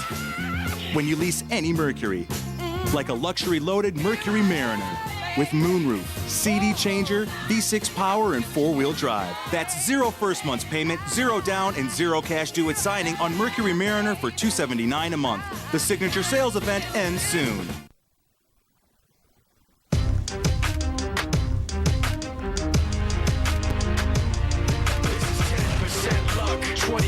Skill, 15% concentrated power of will, 5% pleasure, 50% pain, and 100% reason to remember the name. Well, those facial expressions really say it all about how the first half went. Pittsburgh dominated Louisville. The Cardinals actually had a little run at the end of the first half to make the score 39-16, but they were awful offensively, got demolished on the glass. A Pittsburgh team that has been in this league, been in this building, been in this tournament, look like all of those things against an inexperienced Louisville team that looked maybe not ready for the challenge here tonight. Well, and I think if Rick Pitino could rethink setting the goals of having to win 3, he'd probably back off, knowing he's got 7 newcomers here, and you know that's probably a lot for them to bite off and chew. Probably should just focus on one game because Louisville came out here tight. Now what they've got to do is they've got to start this game like they intended to start the game.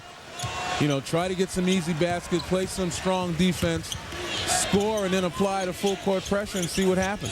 Pittsburgh, led by Krauser, evidently came out here fired up and angry after their loss Friday night against Seton Hall. Cost them a good shot at a first-round bye. And Krauser set the tone early. He was the dominant player in the game in the first few minutes. And now Kendall is fouled. And it'll go on Taekwondo, I believe, as we go to Mark Jones. Chance to speak with some of the Louisville coaches at halftime. Their main area of concern offensively, they talked about getting better shot selection. They weren't happy with the way they shot the ball in the first half. Defensively, they said they've got to cause a little bit more fatigue on Pitt's part, increase the number of their deflections, and they're going to come with a little bit more half-court and three-quarter court pressure. I asked Jamie Dixon of Pitt, what do you say to your team to guard against getting complacent. He said, we have to stick to our defensive principles. It's pretty simple, Mark. Back to you guys. Well, I'll tell you what, though. Louisville wants to apply full and half-court pressure. You can't really do it unless you score, particularly the full-court pressure. And Rick Pitino won't be happy at how easily Levon Kendall was granted a path to the basket on Pitt's last trip down the floor. At one point in the first half, with about 4.5 minutes to go, it was 33-5. And then Louisville actually scored 3 or 4 times in a couple of minutes. This will be Louisville basketball. Krauser hanging on to it maybe just a little bit too long. Teammates standing around watching allowed the defense to set up a little bit better. But again, here's where the lack of a bona fide inside threat, the injury to David Padgett really hurts, because Louisville relegated to shooting jump shots, passing it east to west, and not really able to get the looks that they'd like. 5-on-4 right now as Palacios fell down behind the play. Levon Kendall is called for the charge, so wave off the basket. But if you're Jamie Dixon, you want your guys to remain consistent and aggressive to the basket. You know, obviously Young coming in for Kendall, but it's not that Jamie Dixon is upset with what Kendall did. You want to continue to attack. And even should they move on, Jamie Dixon knows, remember, this is the first time in several years Pittsburgh's had to play on the first day of the tournament. They've got lofty goals, and having 10 players in their rotation and the ability Jamie Dixon has to shuttle people in and out with regularity could have really helped them on day 3 or 4 if they're fortunate to get that far. Yeah, first time in 5 years Pitt has played in the first round. Good hands, Lenny. Good hands. And I probably could have taken a shot, too. The winner of this game will play a very, very good West Virginia team, as there's another Louisville turnover, tomorrow night in the quarters. And if it's Pittsburgh and West Virginia, arch rivals, separated by only about 80 miles. And they split their regular season meetings this year. I guess that's another way to apply the full court pressure. Turn it over. Benjamin a little bit strong. Offensive rebound, no. Pittsburgh just crushing Louisville on the glass. It was 27-9 at the break in the rebounding department. Pittsburgh and West Virginia meeting twice. A low-scoring affair at the Peterson Events Center with Aaron Gray having a good night inside and Pittsburgh winning. And then on senior night down in Morgantown, Kevin Pittsnoggle, who incidentally had been held scoreless in that first meeting with Pittsburgh, lit up the Panthers for 26 in a Mountaineer win. Anytime these two teams get together and it's looking more and more like Pittsburgh is advancing, you know there's no love lost, and it's a battle for tempo. Pittsburgh, a little more athletic, would like to get out and run a bit more, and West Virginia, so intelligent, setting you up. And some of these young guys on Pitt may not be able to handle it, particularly in this environment of the Big East Championship. Louisville in transition. Jonathan Huffman, who has checked into the game for the first time, another freshman out of Montgomery, Alabama, has his shot blocked by Aaron Gray. As mentioned, the most improved player in the Big East. There were other great candidates, although Gray certainly deserves the award. Donald Copeland, who we saw in the last game, is a guy who could have walked off with that award. I don't think anybody would have blinked. There's knocked away by Gray. He's just such a force in there because of his size. And again, Louisville really pressing offensively, trying to fit passes where they can't fit, and really not executing very well. We talked about offensive rebounding for Pittsburgh, and they got a huge advantage. And at the end of the half, you could see Rick Pitino asking his guys, did you block anybody out tonight? Also probably wondering why Krauser is able to find Gray so easily on the inside, although Gray did a great job to seal his man up. But Rick Pitino is going to use this time to teach and motivate right now. Jamie Dixon smiling and happy, and why not? With a great performance by Pittsburgh. Not the only good news in the Dixon family tonight. We'll tell you more when we come back. Doubleheader action, Sunday on ABC.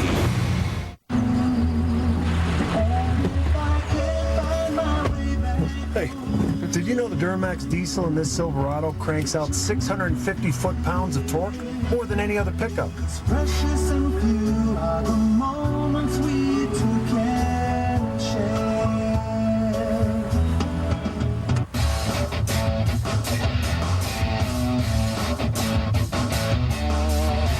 Chevy Silverado, an American Revolution.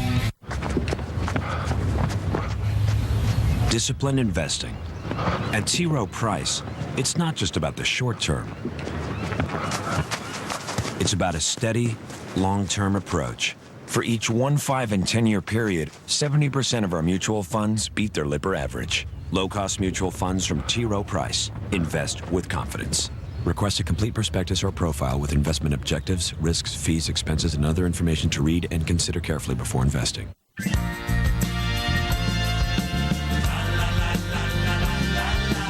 Someday, someone will put together one truly seamless local-to-global IP network. One that works alongside America's most reliable wireless network. Someday your network will come with every piece of the solution that you need, including the most important piece, people. People who are accountable for your business.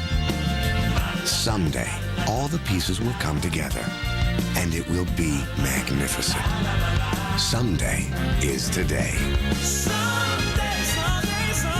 Verizon has joined with MCI to form Verizon Business. Now you'll look at all your business communications and say, that works. Verizon Business. We never stop evolving, improving, perfecting. We never stop working for you.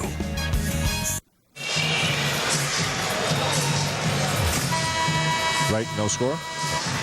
And back here in New York, as we mentioned, Jamie Dixon and not the only member of the Dixon family having a good night. His younger sister, Maggie, the head coach at Army, they won the Patriot League Championship tonight, defeating Holy Cross as the Black Knights women's program goes to the NCAA tournament for the first time in program history.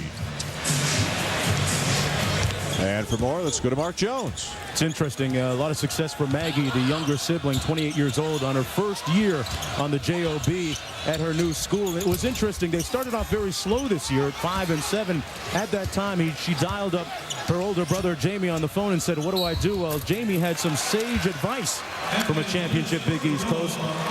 He told her younger sister that make sure you be careful to constantly build your players up as opposed to tearing them down. Well, she apparently took the advice to heart, and all things going well tonight with a conference championship victory and Army's first ever trip, guys, to the NCAA Women's Tournament. Don't forget, you can watch it on ESPN and ESPN2. Back to you guys. And Mark, it's believed to be the first time, because Pittsburgh's going to the tournament as well, no matter what happens here in New York, it's believed to be the first time a brother and sister combo will lead teams to the NCAA tournament.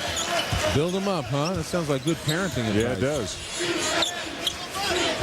And Jamie Dixon has certainly done a terrific job in his 3 years in Pittsburgh, building on what Ben Howland started, and Dixon was his lead assistant when Howland was still in Pittsburgh.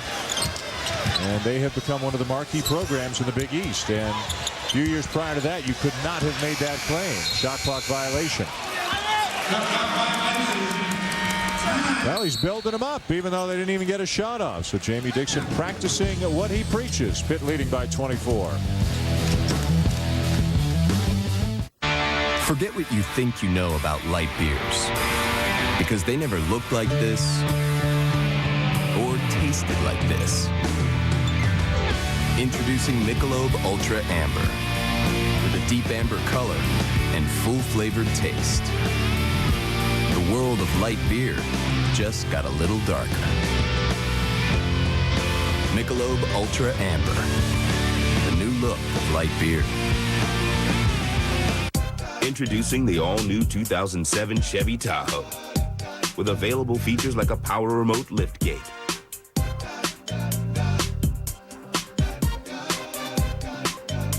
power release fold and tumble second row seats, and rear view camera system.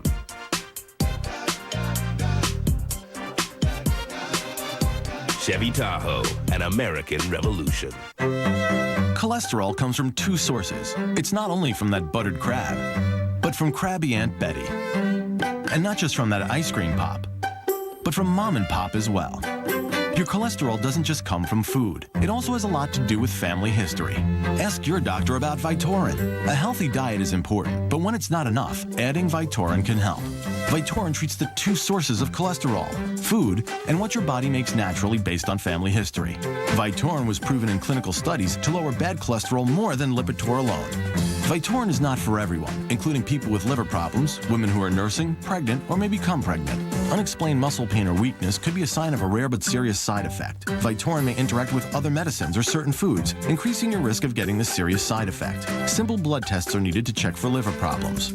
Follow a healthy diet and ask your doctor about adding Vytorin. For the two sources of cholesterol, remember the name Vytorin. That's Vytorin. Back here in New York, where the Louisville Cardinals continue to struggle every which way possible, down by 24. A reminder that ESPN's coverage of the Big East Championship, presented by Aeropostale, continues tomorrow afternoon. A couple of quarterfinals for you. Syracuse, fresh off a 1-point win over Cincinnati, taking on the #1 team in the nation, UConn, at noon Eastern, and then Georgetown and Marquette immediately following at 2 Eastern, right here on ESPN, and also available on ESPN HD. Well, how bad is it for Louisville? They are shooting 20% in this game, which, if it continues, would be a Big East tournament record of futility set an hour ago by Seton Hall in their loss to Rutgers. So I guess if you're Louis Orr and you're looking for a silver lining, you might not actually even get into the record book, because you might get wiped out by Louisville before the night is over. And that's right. As you were promoting tomorrow, stay tuned. See what other heights we can accomplish. Jenkins turns the corner. The kick to Dean, and he knocks down the three. And there's the pressure applied. As I said, in order to get aggressive defensively, you got to score first. Now, Rick Pitino may have in the back of his mind a comeback when he was at Kentucky against LSU when they were down 31 points and came back to win. Hey, look, with this three-point line, at a certain point in time in the game, anything is possible, but Louisville's starting to run out of time. Knocked away by Huffman, getting some rare playing time into the hands of Dean. Look out. That's a bad pass. That's just lazy. Fields takes advantage. And Taekwon Dean is not the kind of young man that's going to give up. He's been in a number of comeback situations throughout his career at Louisville, but mentally you can't afford to go into the tank, and that's what he did on that last play. Just had brain lock on the pass. Huffman, jump hook over Gray, left it short. Gray the rebound. You could see Huffman was just a little bit intimidated by the size of Gray and didn't know quite how to attack him, as Gray is now into double figures in rebounding with 10.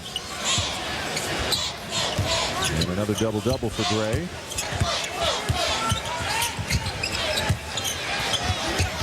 Young from the baseline, as mentioned, an extremely bright future. Those around the Pittsburgh program, as Jamie Dixon calls a timeout. Something is wrong with Krauser, I believe.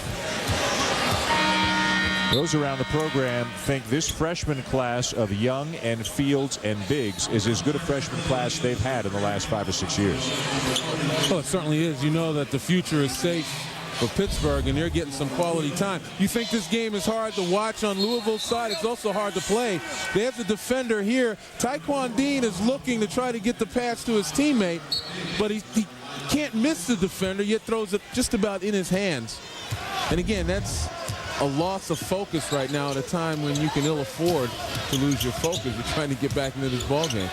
You know, we talked a little bit earlier about Syracuse and how Jerry McNamara had Carmelo Anthony in the first year, had Hakeem Warwick, and it was great players surrounded by other great players.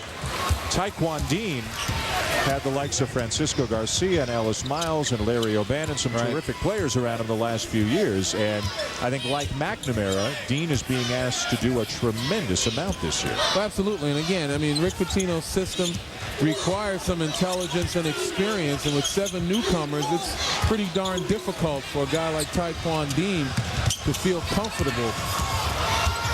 Whoa! Terrence Williams, if nothing else, gives Louisville fans a SportsCenter highlight in an otherwise dismal night. Shows you what Terrence Williams is capable of doing under the right circumstances. His team starts to play well. You might see more of that. Somebody needs to wake him up. Somebody needs to start playing out here with reckless abandon for Louisville and loosen his teammates up. They came out here tight and haven't loosened up much since. Williams, just a freshman, a team-high 9. Krauser's the high scorer in the game. He's got 13. Graves for 3 with 3 on the shot clock. Rebound Jenkins.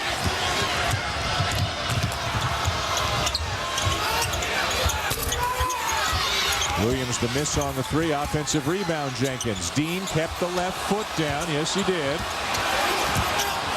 Now on a switch, he's got Sam Young on him. Palacios from the baseline. And Juan Palacios, who had 29 points Saturday against UConn, a career high, has 0 here tonight. Well, in that game, they lost 84-80 to UConn. Some of these signs were there, though. Remember, they only shot 34%. But the thing that helped them was shooting better from the three-point line and getting to the free throw line. Which not many of those for Louisville either. Dean on the drive, and he is bumped by Ronald Ramon to take us to immediate timeout. Not much to cheer about if you're a fan of the Cardinals other than Terrence Williams, but it's still a big 23-point deficit for Louisville.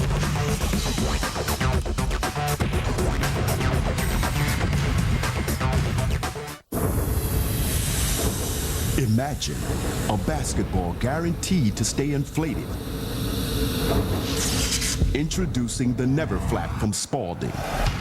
Inside, large nitroflate molecules block smaller air molecules from escaping, so the ball stays inflated 10 times longer.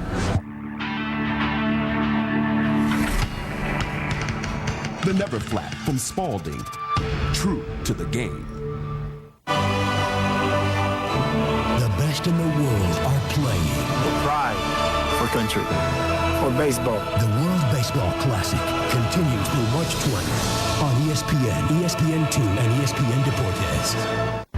A heroic, suspense-filled story. Riveting, eye-popping. ESPN Original Entertainment proudly presents Through the Fire. Premieres Sunday at 8 p.m. Eastern on ESPN.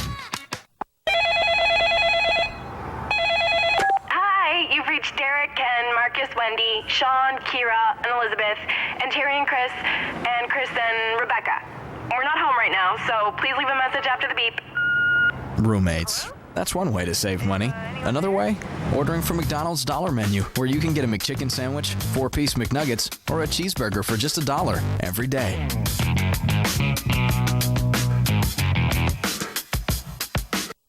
Your name is about to get you into some pretty exciting places. The Lincoln Mercury Signature Sales Event. Sign your name and lease any Lincoln with 0 cash due at signing. Like the new Lincoln Zephyr, with an interior cabin that's miles ahead of Cadillac and Mercedes. Drive Lincoln Zephyr with 0 first month's payment, 0 down payment, and 0 cash due at signing for $364 a month. The Signature Sales Event ends soon. Dave Rebs from the Sports Center in-game update. Let's get you caught up on the Big Sky tourney bid on the line. Montana and Northern Arizona over on ESPN2. Andrew Strait hitting for the Grizzlies, looking to get in for the second straight year. They're up 13, guys. All right, Dave, here it's a much bigger deficit, 23 for Louisville, as we welcome you back to the Big East Championship presented by Aeropostale. First round action here in New York. Along with Len Elmore and Mark Jones, I'm Dan Shulman, and this has been all Pittsburgh all the time from the outset. Leading 47-24. Louisville just managed to escape the worst half in Big East tournament history. Who knows if they're going to escape the worst game, the lowest scoring game in Big East tournament history. 24 points, 11:20 to go. They've actually picked it up a notch. 15.5 minutes into the game, they had 5 points. Look at that little scoop layup there by McGee. Well, you get them any way you can in a game like this. And again, it's important for Louisville to continue to score so they can set up their pressure and see if they can get some extra opportunities. Multiple ball handlers on the floor at all times for Pittsburgh. Krauser's actually moved off the ball some this year. Ramon, number 4, he can handle it. Fields, number 2, who's on the bench right now. They've really got 3 guys that Jamie Dixon feels comfortable quarterbacking. But in crunch time, the one guy who can create for himself and others is Krauser, and you look for him to handle when the shot clock's going down like now. Rebound comes down to Palacios.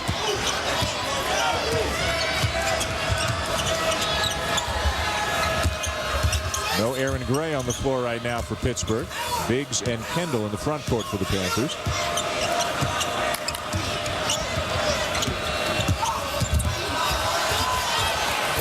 And a foul inside will send Farley to the line after Krauser tried to take the charge but didn't get a whistle. So Carl Krauser jumped up and said, what do I have to do? Again, contact, but I guess no call because no one really got an advantage. I guess you could say that McGee got one because Krauser's out of the play. Or they felt maybe he embellished the contact a little bit, maybe. Yeah, he may have flopped some, but there was still some contact there, and I'm sure Krauser jumps up and says, I put my body on the line. Just let me hear the whistle. I don't care which way it goes. Here comes the big fella. Gray will replace Kendall. Young is back in for Biggs as well. At the line, Terrence Farley, a sophomore out of Louisville. He's put on about 50 pounds the last couple of years, going from 190 to 240. A lot of talent, but also at times, Coach Pitino says, makes him a little bit crazy with mental mistakes. But since the injury to Paget, the knee surgery, Farley has gotten more playing time. And he's been a force inside, picking on the defensive end.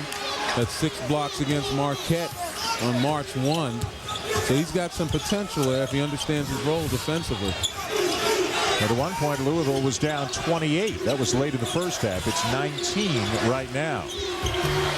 And they've got another rebound, or do they? Gray kept it alive. Pittsburgh has it, and Young calls a timeout. And Pittsburgh just not letting Louisville relax. Louisville thinks maybe the game is out of reach. They can relax and play a little bit, get some of the shots that they want because they expect Pittsburgh to lay down. No such thing with the Panthers. We mentioned David Paget done for the year, knee surgery. For the latest on him, here's Mark Jones. Yeah, Louisville guys can only think about what might have been if Paget was able to play in this game and in this tournament. Actually, since the time he got injured, if you're the Louisville fan, he had surgery on Monday performed by Dr. Norman Scott. And the prognosis is good. They're telling me that he'll be ready for the start of practice next year. He had some cartilage and things fixed up in that left knee, and the prognosis, as I said, good. He should be back. Some impressive statistics that he had put up prior to being injured, guys. Back to you. Now, Mark, he broke his foot in the summer. He had to sit out last year as a transfer, so David Paget has not played nearly as much basketball the last couple of years as he would have liked. Louisville in a 2-3 zone right now. Nice look from Young to Gray, blocked by Farley. Gray again. Farley has it. And that's what I mean by understanding your role defensively. Farley can put all of his effort into stopping folks in the lane. Now Louisville hands it right back. They cannot let any opportunity slip away if they have a prayer of getting back into the game. You take a look there at Ronald Ramon decides to work some clock. They didn't have numbers. You know, good habits. Even in a game like this, you consistently try to execute good habits if you're Pitt. Louisville actually on a 12-4 run right now to make the score a little bit more respectable. And a foul before the shot.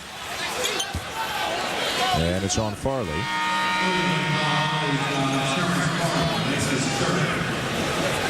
Well, Aaron Gray, not only the most improved player in the Big East, as now Pat Driscoll and Carl Krauser having another one of their many conversations tonight. Aaron Gray also a member of the All-Big East first team, although as we mentioned in the first game, there are 11 players on the first team, 10 on the second. Ooh. It's getting more and more physical, and Krauser's getting more and more fired up. It's not like he has trouble in that area to begin with. Well, I can go back to when he tried to take a charge and felt he got knocked down there. A lot of body slapping, grabbing, and look, holding. Yeah. Farley was holding him, literally tackled him, tried to keep him out of the end zone on that one. Krauser takes a seat on the bench. Benjamin has returned. Actually, good move by Jamie Dixon not to let Carl Krauser get so frustrated that he does something he'll be sorry for later. Fields in the game as well now for the Panthers. Louisville has gone back into the man-to-man. Let cooler heads prevail. Let Krauser calm down. I mean, in a game like this. Ramon lost the handle on the way up. Shot clock at 4.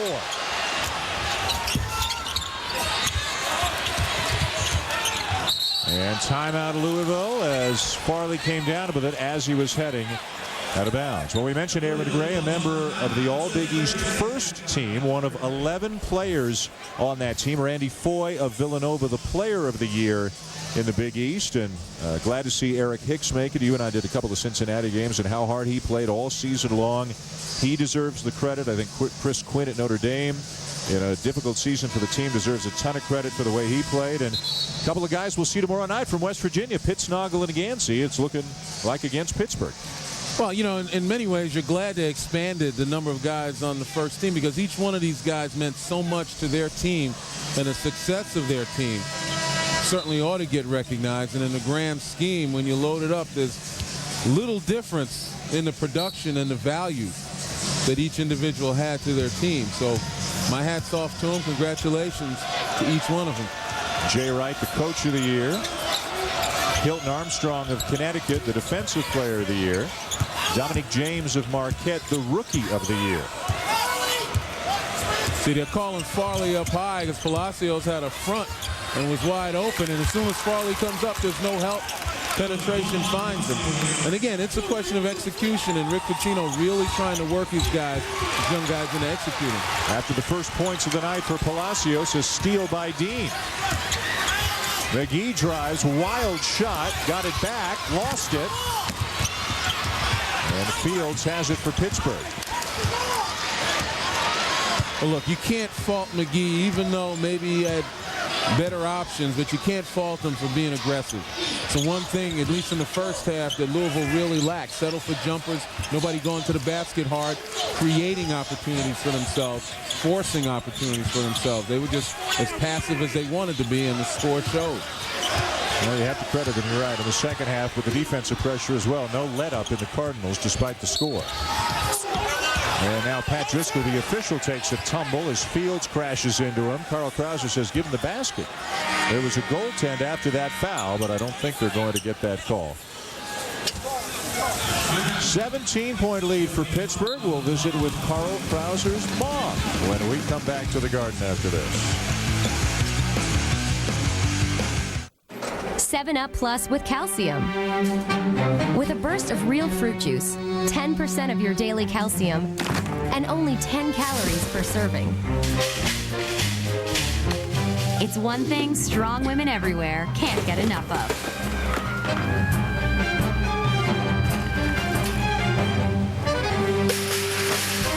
Manager to the front. 7 Up Plus. For great taste with calcium, the only way to go is up. Friday. Last night I turned into a dog. Honey? Then I turned back into being human. The Shaggy Dog is wonderfully hilarious and full of non-stop laughs. Shit. I meant the dog. The Shaggy Dog, rated PG, starts Friday. Love me or hate me. It's one or the other. Always has been. Hate my game, my swagger, hate my fadeaway, my hunger. Hate that I'm a veteran, a champion. Hate that. Hate it with all your heart. And hate that I'm loved for the exact same reasons. Friday. I haven't felt the same since that dog bit me. The Shaggy Dog is wonderfully hilarious and full of non-stop laughs. The Shaggy Dog, rated PG. Oh, Infinity. Starts Friday. ESPN's exclusive presentation of Championship Week is presented by 7-Up. If you want 100% natural lemon and lime flavors, the only way to go is up. The bright lights of New York City skyline with the Panthers here at Madison Square Garden leading by 17. Championship Week presented by 7-Up. Mark Jones courtside with Joy Mays, area Krauser, and Carl Krauser's mom. Very proud you sport the number 11 jersey. There it is, guys. Very proud. And he's very feisty, as usual. Where does he get his feistiness from? Well, exactly from me. Since he was a little boy, it was just in his genes. It was just in his genes. He always go outside with the basketball. Maybe they know who's down the hallway bouncing that ball. Carl, but we call him Isaac. Around my block, we call him Isaac. Call him what? Isaac. Isaac? Yes. How'd you get that? After my father. Okay. Now tell me, does it ever get to the point with you, Mom, where you say, Carl, you know, could you tone it down a little bit? No. Why? I say go for it. Do all you can do. You be the best and you just go for it. How special is it to have him back home here, close to home? You guys live in the Bronx, and you're just about 10 minutes away at Madison Square Garden. Yes, it's lovely. Because I don't really get to see him much. You know, so when I do get to see him, I make home-cooked meals for him, and he loves that. Tell me about the X that he makes, the symbol that he makes after. I know it's the Bronx. Is that something that he just started on his own, or something that he was inspired by? What is it? It's just representing the Bronx. That's all. What makes the Bronx any different from Manhattan, Brooklyn, Queens, Staten Island? He was born and raised in the Bronx. He was born and raised in the Bronx. So he's going to represent the Bronx. He never forgets where he comes from. Well, he's doing a good job out on the court tonight. Lenny and Dan, they call it the Boogie Down Bronx. Back to you guys. All right, Mark, thank you. And Carl Krauser from day one has been a great personality. And very proud of where he comes from in the Bronx. And just a guy, when you sit here at courtside, Len, I mean, you can't take your eyes off him sometimes. He may play well, he may play poorly, but he's never dull. Well, he certainly has a charisma about him out on the floor. And I tell you what, Mom better save her voice, because it looks like they're going to be playing tomorrow. And an over in the back. Young says Palacios knocked it out of his hands, but the officials disagree. Krauser had a quick start to tonight's game, scored 3 baskets in the first couple of minutes of the game. And there's Carl Krauser. There's the raw emotion that he shows every time on the floor. Well, again, we talked about the stumbles that Pittsburgh has taken towards the end of this season. Well, this is a new season, and at the beginning of the telecast, we talked about some of the things that Pittsburgh has to work on to get better and to build momentum, and that's the main thing. Get him consistent. Get Carl Krauser understanding, you know, how to look for his, but also get other people involved. Jumper for Farley. It's a 14-point game. This one isn't so lopsided anymore. The lead was once 28. And Louisville still turning it on with the pressure, and Pittsburgh is forced to call a timeout. And the Louisville bench is getting up and getting into it now. They feel they've still got a shot. They're on an 18-5 run right now. Well, Pittsburgh is lulled a little bit. Krauser on the bench, but he went right back to the scorer's table to check in. But in the end, it's what we said. You know, Louisville has to start scoring consistently to give them a chance to apply pressure, to create turnovers, to get extra opportunities. Don't forget the Big Ten tournament gets underway tomorrow on ESPN2 with 3 first-round games. At noon Eastern, Penn State, Northwestern. Michigan, still riddled with injuries, taking on Minnesota at about 2 o'clock, and at 4:30 Eastern, Tom Izzo's Spartans, led by Shannon Brown and Maurice Ager, Paul Davis, will tangle with Purdue. All those games available in high definition on ESPN2 HD. The Big Ten hoping to get 7 bids if Indiana and Michigan have done or can do enough. Krauser has returned, as Len mentioned. Stolen by Jenkins. Man, oh man. And now Fields called for the foul by Jim Burr. Jenkins shaken up. Andre McGee is going to replace him as they tend to Jenkins. Well, you talk about a turn in momentum. Pittsburgh trying to use clock, now making some poor passing decisions. And Louisville sees kind of light at the end of the tunnel. You see the push right there. I think he scraped him across the face by accident. Might have gotten him in the eye. Yep, well, just right below. And Fields, again, just an arm tackle. Look at the left arm right there. Hits him on the side of the face. Didn't look like it quite came near his eye, but he is definitely scratched him. Yeah, he is in some definite pain as Rick Pitino helps him off the floor.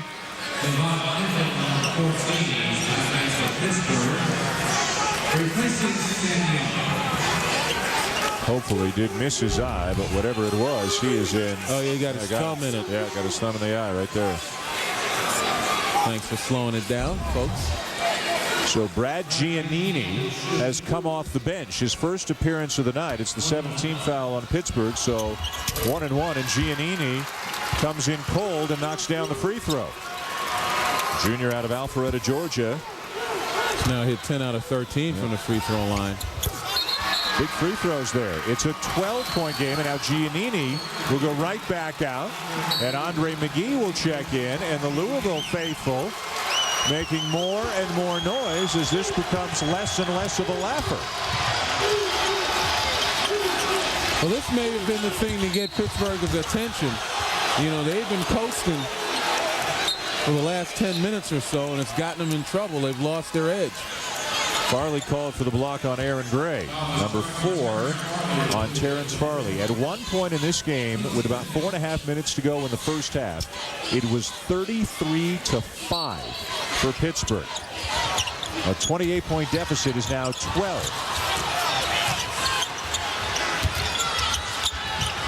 Krauser dumps it down to Gray. Wild shot out of bounds to Louisville. Well, I don't like what Gray's doing at all right now. You know, he's dribbling himself into bad position instead of using his width and his leg strength just to step in and get the angle he wants and then to power up. Once he gets any kind of decent position, he's just throwing the ball up there. Is he afraid that Farley's going to block his shot? Williams steps in. 2 more. A 10-point game now. And on the other hand, we talked about not having a reliable post presence. But what do? You flash your best athlete in the post. Now foul committed by McGee on Krauser. You know, right here, just give Williams the ball and give him a lane to work with. Flash him to the high post.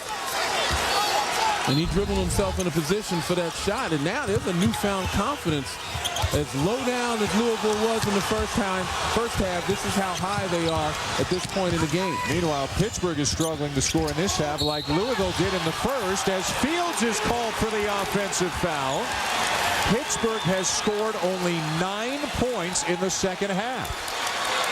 Well, Jamie's building his team up, but he's got to be concerned, particularly with the way Levance Fields is attacking this part of the game right now. His team having difficulty scoring. You got a freshman point guard in there, his first Big East championship, in a time when the team's making a critical run at him.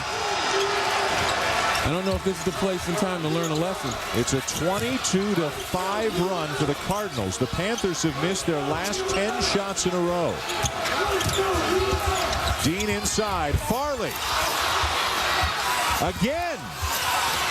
Now it's Louisville getting on the offensive glass. And the foul is going on Farley, and I think he's done.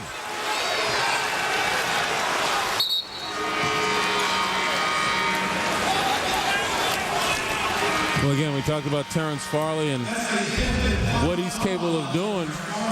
Offense hasn't been his strength, and with his size and length, he's got to keep working. But right there, it looks like he got Gray in a headlock going after the ball, obviously inadvertent. But come on, son. There's not much to argue there. We all saw it. And that is number 5 on Farley. He gave them some good minutes, gave them some energy. He's done for the night, and Brian Johnson checks back in for the Cardinals. Gray goes to the line for Pitt. And Rick Pitino gives Farley a pat on the back and said, you know what, got the effort, I like the effort.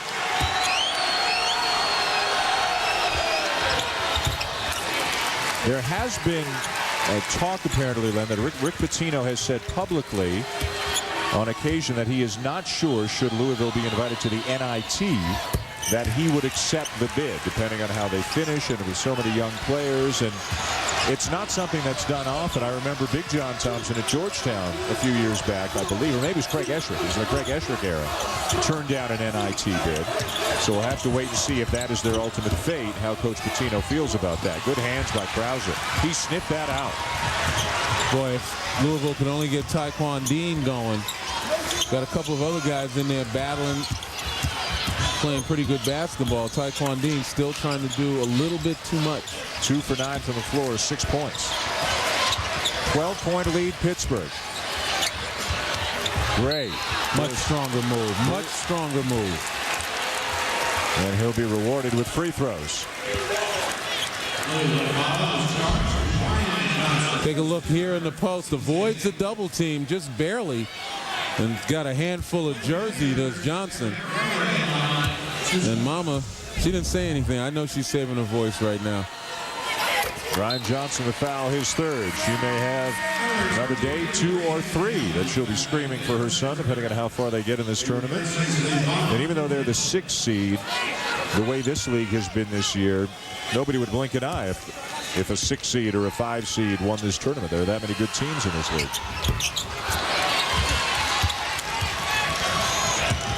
That was the 3rd foul on Johnson of Louisville. 13-point deficit, just over 4 to go. They had it down to 10 moments ago. Palacios for 3, way long. Good decision by Krauser. Didn't have numbers. Louisville, a nice job getting back. And now here's the opportunity to work some clock. But you got to stay aggressive. You see lanes, you drive them. On penetration, you see defenders help, you kick. Pittsburgh's gone 10 minutes between field goals, yet they still have a 13-point lead because of how far back Louisville was at one point, as many as 28 points. Dean on the drive, 51-40.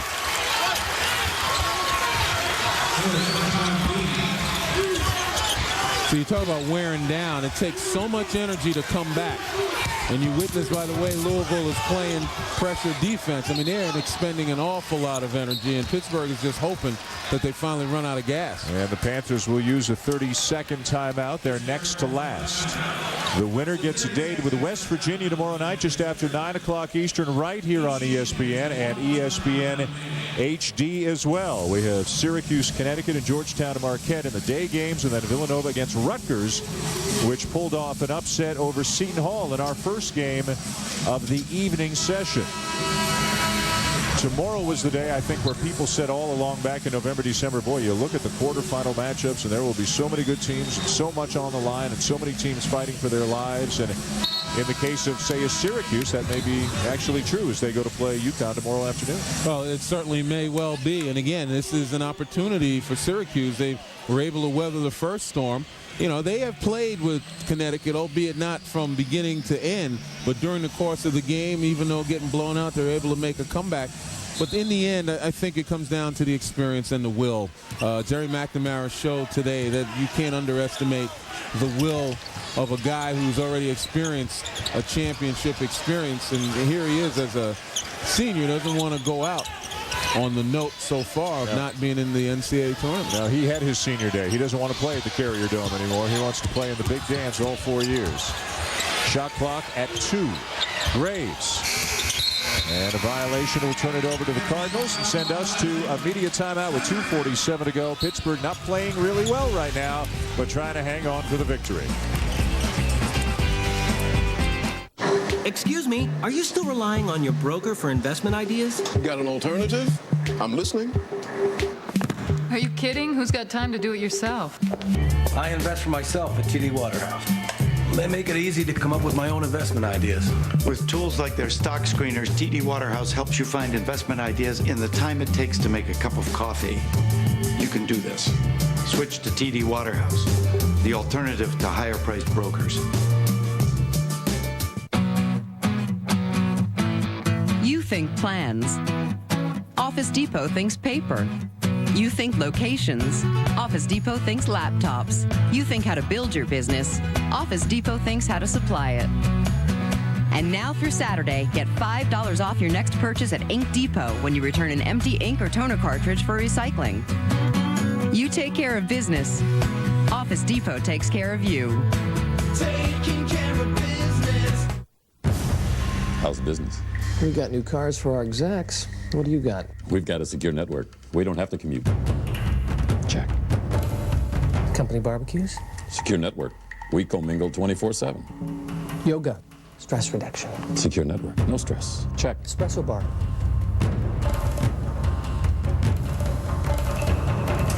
Checkmate. Check. Confidence, powered by Cisco. The journey begins on Selection Monday. From the tournament draw, I think this is a very dangerous team, to the final buzzer. Baylor, NCAA champion. We'll take you there. Women's Basketball Selection Special, Monday at 7 on ESPN.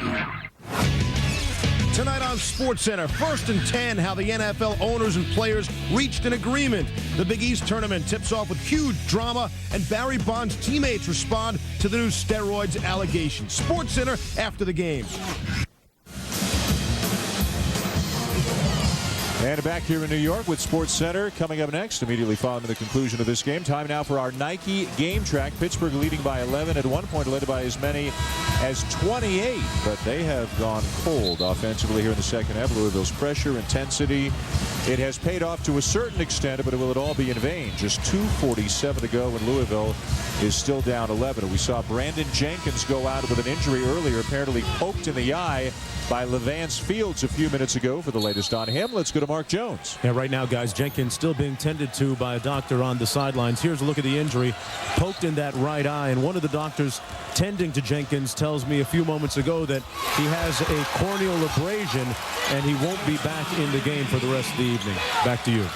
All right, Mark, thank you. That's unfortunate to hear. And you can see right away how much pain Jenkins was in. Andre McGee with a layup to make it a 9-point game. And then the foul committed by Palacios will send Krauser to the line. And all Pittsburgh has to do is make a reasonable number of free throws here, and they're on to the quarterfinals against West Virginia. And speaking of West Virginia, back at the hotel, resting, watching Pittsburgh expend and extend themselves. Obviously going out to a big lead. I think they believe that they could coast, and they pulled back on the throttle a little bit, and Louisville pushed them. But again, Jamie Dixon has to be pleased that he's got 10 guys and he's played everybody. He's made sure that he's distributed the time in a way that can make sure they win this game, but nevertheless not wear his main guys out. Krauser knocks him down. Pittsburgh's not a great free throw shooting team, 68% as a group. Dean for three. Gray wraps up another rebound. And that is his 13th rebound on the night for the Big East leader in that category. This matchup right here, Krauser definitely wants. As soon as Jamie takes the reins away, he's going to drive and beat Miller. And there you see the ball movement off that drive. Graves the miss. Miller to the rebound. Under 2 minutes to go. Still a double-digit deficit for Louisville. If I'm Pittsburgh, anything they make is going to be a 2, no 3s. Out of bounds to the Cardinals off the fingertips of Kendall. Patino still working hard. Again, always an opportunity to learn and to grow, and Louisville should be given credit for the way they've played in the second half relative to the way they played in the first. Dean takes a bump. Antonio Graves the foul before the shot, which actually was a pass by Dean. SportsCenter is next here on ESPN with Stuart Scott and Steve Levy. Big stories today, the biggest being an agreement in the NFL, the buzzer beater this afternoon here in the Big East Championship, and then the United States loses a game in the World Baseball Classic. And why do I detect a little joy There's in your nothing. voice? And I think Mr. Jones has been restrained as well. We have you outnumbered, my American friend, here tonight. But I think we've both been very restrained, which, as you know, is the Canadian way. That's right. You guys both stand on guard for thee. And we both know that we have to beat Mexico on Friday, or it won't mean a thing. And a foul again committed as Louisville just gambling on every pass right now. McGee's foul will send Krauser back to the line. But remember, at the beginning of this half, we talked about what Louisville's mindset had to be, and that was to begin the second half as the way they wanted to begin the game. Now, they came out tight, they came out flat. Second half, a lot looser, a lot more intent on executing on both ends. And one thing Rick Pitino now knows that it's in his team. Maybe he'll rethink that NIT visit. This is a way to get these young players and these inexperienced players more playing time together. There are lots of examples of teams that have a nice NIT run and then build off that and go into the next season with some momentum and confidence, and it spurs them on to great things. This is an extremely young team. McGee, one of those freshmen, hits the three. Down to 7.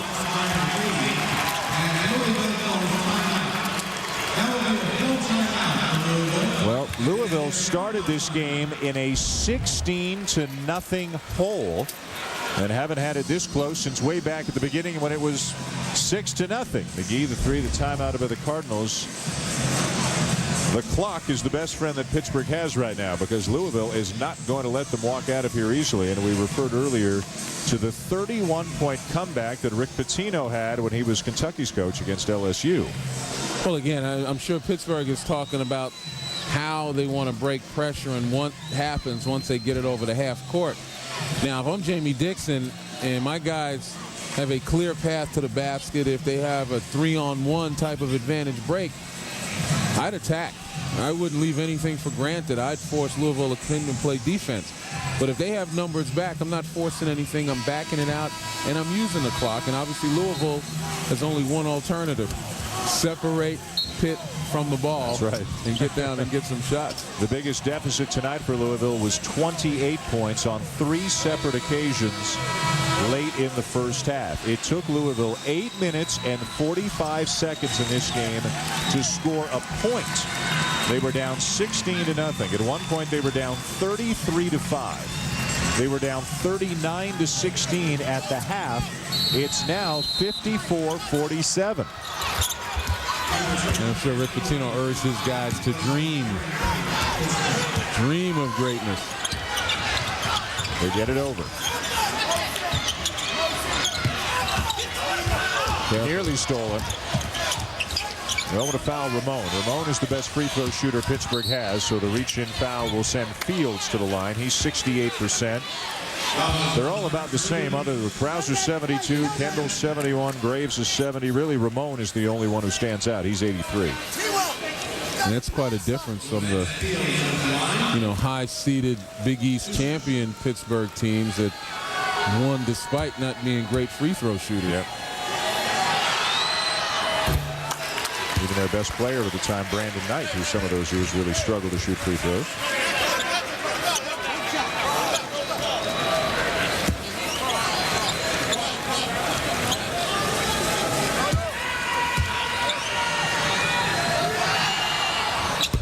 One of 2 for Fields. Got to get up on the high side, force them inside the line. Millard lays it in. It's a 6-point game. Louisville's out of timeouts. But when you do that, you got to get your back line of defense poised to make a stop and not give up easy layups. Palacios is called for the foul. Len, Pittsburgh has gone 13 minutes since they made a field goal.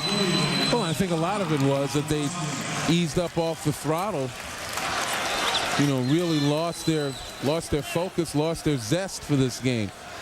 It was really easy when Louisville wasn't scoring for Pittsburgh to take advantage, but once Louisville hit back, Pittsburgh's had a hard time kind of regaining that form in the first half. And that's number 5 on Juan Palacios, so he becomes the second Cardinal to foul out, joining Terrence Farley. There's the reset. Pittsburgh's got a timeout. Louisville is out of them. Chris Current has checked into the game for the first time for Louisville, a junior out of Frankfort, Kentucky, as Krauser knocks down the first.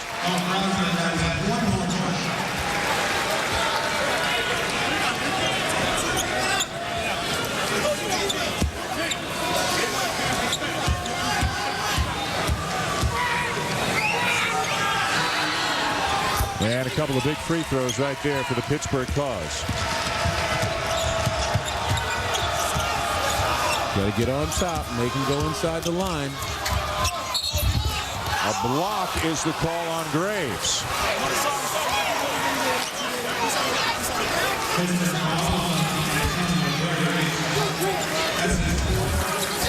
Number 4 on Graves. Well, again, forcing Dean to drive, and it was a good idea by Graves. Got to recognize it maybe a step earlier. Well, if Louisville loses here tonight, and if the Cardinals were indeed to turn down an NIT bid, and again, all that we know is that Rick Pitino has publicly said that it might be something he would consider, this could be Taekwon Dean's last game. Great senior, great career out of Red Bank, New Jersey, playing in the Garden tonight for the first time in his life. And he just made it a 2-possession ball game. Ooh, that was close. They almost had that as Gray was having trouble corralling that basketball. Sports Center is next here on ESPN. The big story, the apparent settlement of the NFL labor dispute. Tune in for that and other stories. All kinds of championship week updates as well. Well, you got to give both sides in that situation some credit. They didn't allow it to spill over, into actual work days and loss of work days. Another big game for Gray. 14 points and 13 rebounds. 62% from the line on the season, and missed a couple of big free throws late in the loss to Seton Hall on Friday. Well, this is important. You got to make it 3-possession ball game, and Gray unable to do it. And the way Louisville likes to shoot threes in a bunch, it is a one-possession game. Taekwon Dean from about 28 feet away. And Dean has no choice but to wrap up Krauser. That's not the guy they would like to send to the line. A three-point game after Louisville was down as many as 28. Well, again, Dean from behind the pro line. And we talked about his range, and that's what I mean by getting him inside, getting on top before he receives, forcing him to go inside that line. Oh, boy. Oh, boy. This game is one missed free throw away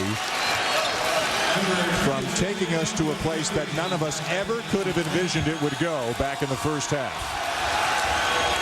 I can hear the sound of people trying to get back into this Madison Square Garden after they left about a half ago.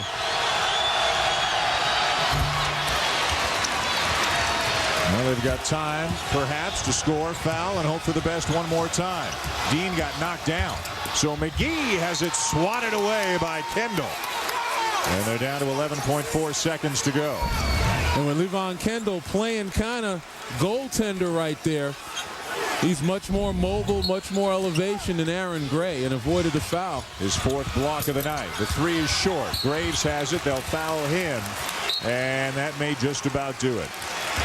They did not go quietly. They did not make it easy on Pittsburgh, but the Panthers may have done just enough to survive and advance. On the other side, Louisville, their first Big East championship. We talked about the 7 newcomers, the injuries that they've suffered, and it's depleted their rotation. And they came out here pretty tight. I think that maybe the message of having to win 3 here was a little bit too much for them to process. And in the process, just couldn't get it done early. And I think coming into the second half, I'm sure Rick Pitino told them, hey, guys, just play. Then we'll see what happens. And play they did. You got to take your hat off to the Cardinals. 1 of 2 for Graves, a 5-point game. McGee from the baseline to make it a 3-point game. Under a second to go, though.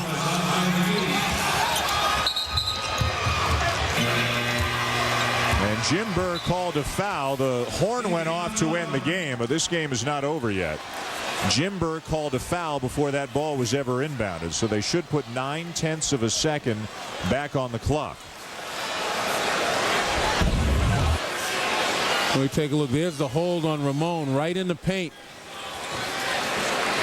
I'm kind of surprised. I mean, there was no effort to play defense. That was just a grab around the hips, and I know that the officials don't want to call intentional fouls.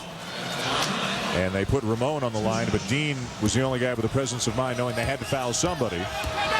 So he did it. Ramon is Pittsburgh's best free throw shooter. And that should, once and for all, finally do it. Now, Krauser, they're going to pull everybody out of the lane here. Krauser will back off, and Graves as well. Pittsburgh is going to advance to play West Virginia in the 4th and final quarterfinal tomorrow night, a game you can see right here on ESPN shortly after 9 o'clock. Pittsburgh goes the last 13 minutes and 38 seconds without a field goal, yet wins the game. And that's all she wrote. Pittsburgh 61, Louisville 56 to advance into the quarters as Carl Krauser and company will take on West Virginia tomorrow night. It'll be Syracuse and Connecticut in the first game at noon. Shortly after 2 o'clock, Georgetown against Marquette. Villanova against Rutgers at 7 over on ESPN2, and then back here on ESPN at 9. A couple of old rivals hook up again. West Virginia and Pittsburgh will meet for the third time this season. Big night for Carl Krauser, Aaron Gray and company, although it didn't go that easily at the end. Rick Pitino's got to be pleased with the way his team fought back after as bad a first half as a team can have, but Pittsburgh hangs on and wins by a score of 61-56. Coming up next year on ESPN, Sports Center. This has been a presentation of ESPN, the worldwide leader in sports. For Len Elmore, Mark Jones, and our entire ESPN crew, I'm Dan Shulman. Thanks for watching as the Panthers move on to the quarters. Sports Center is next.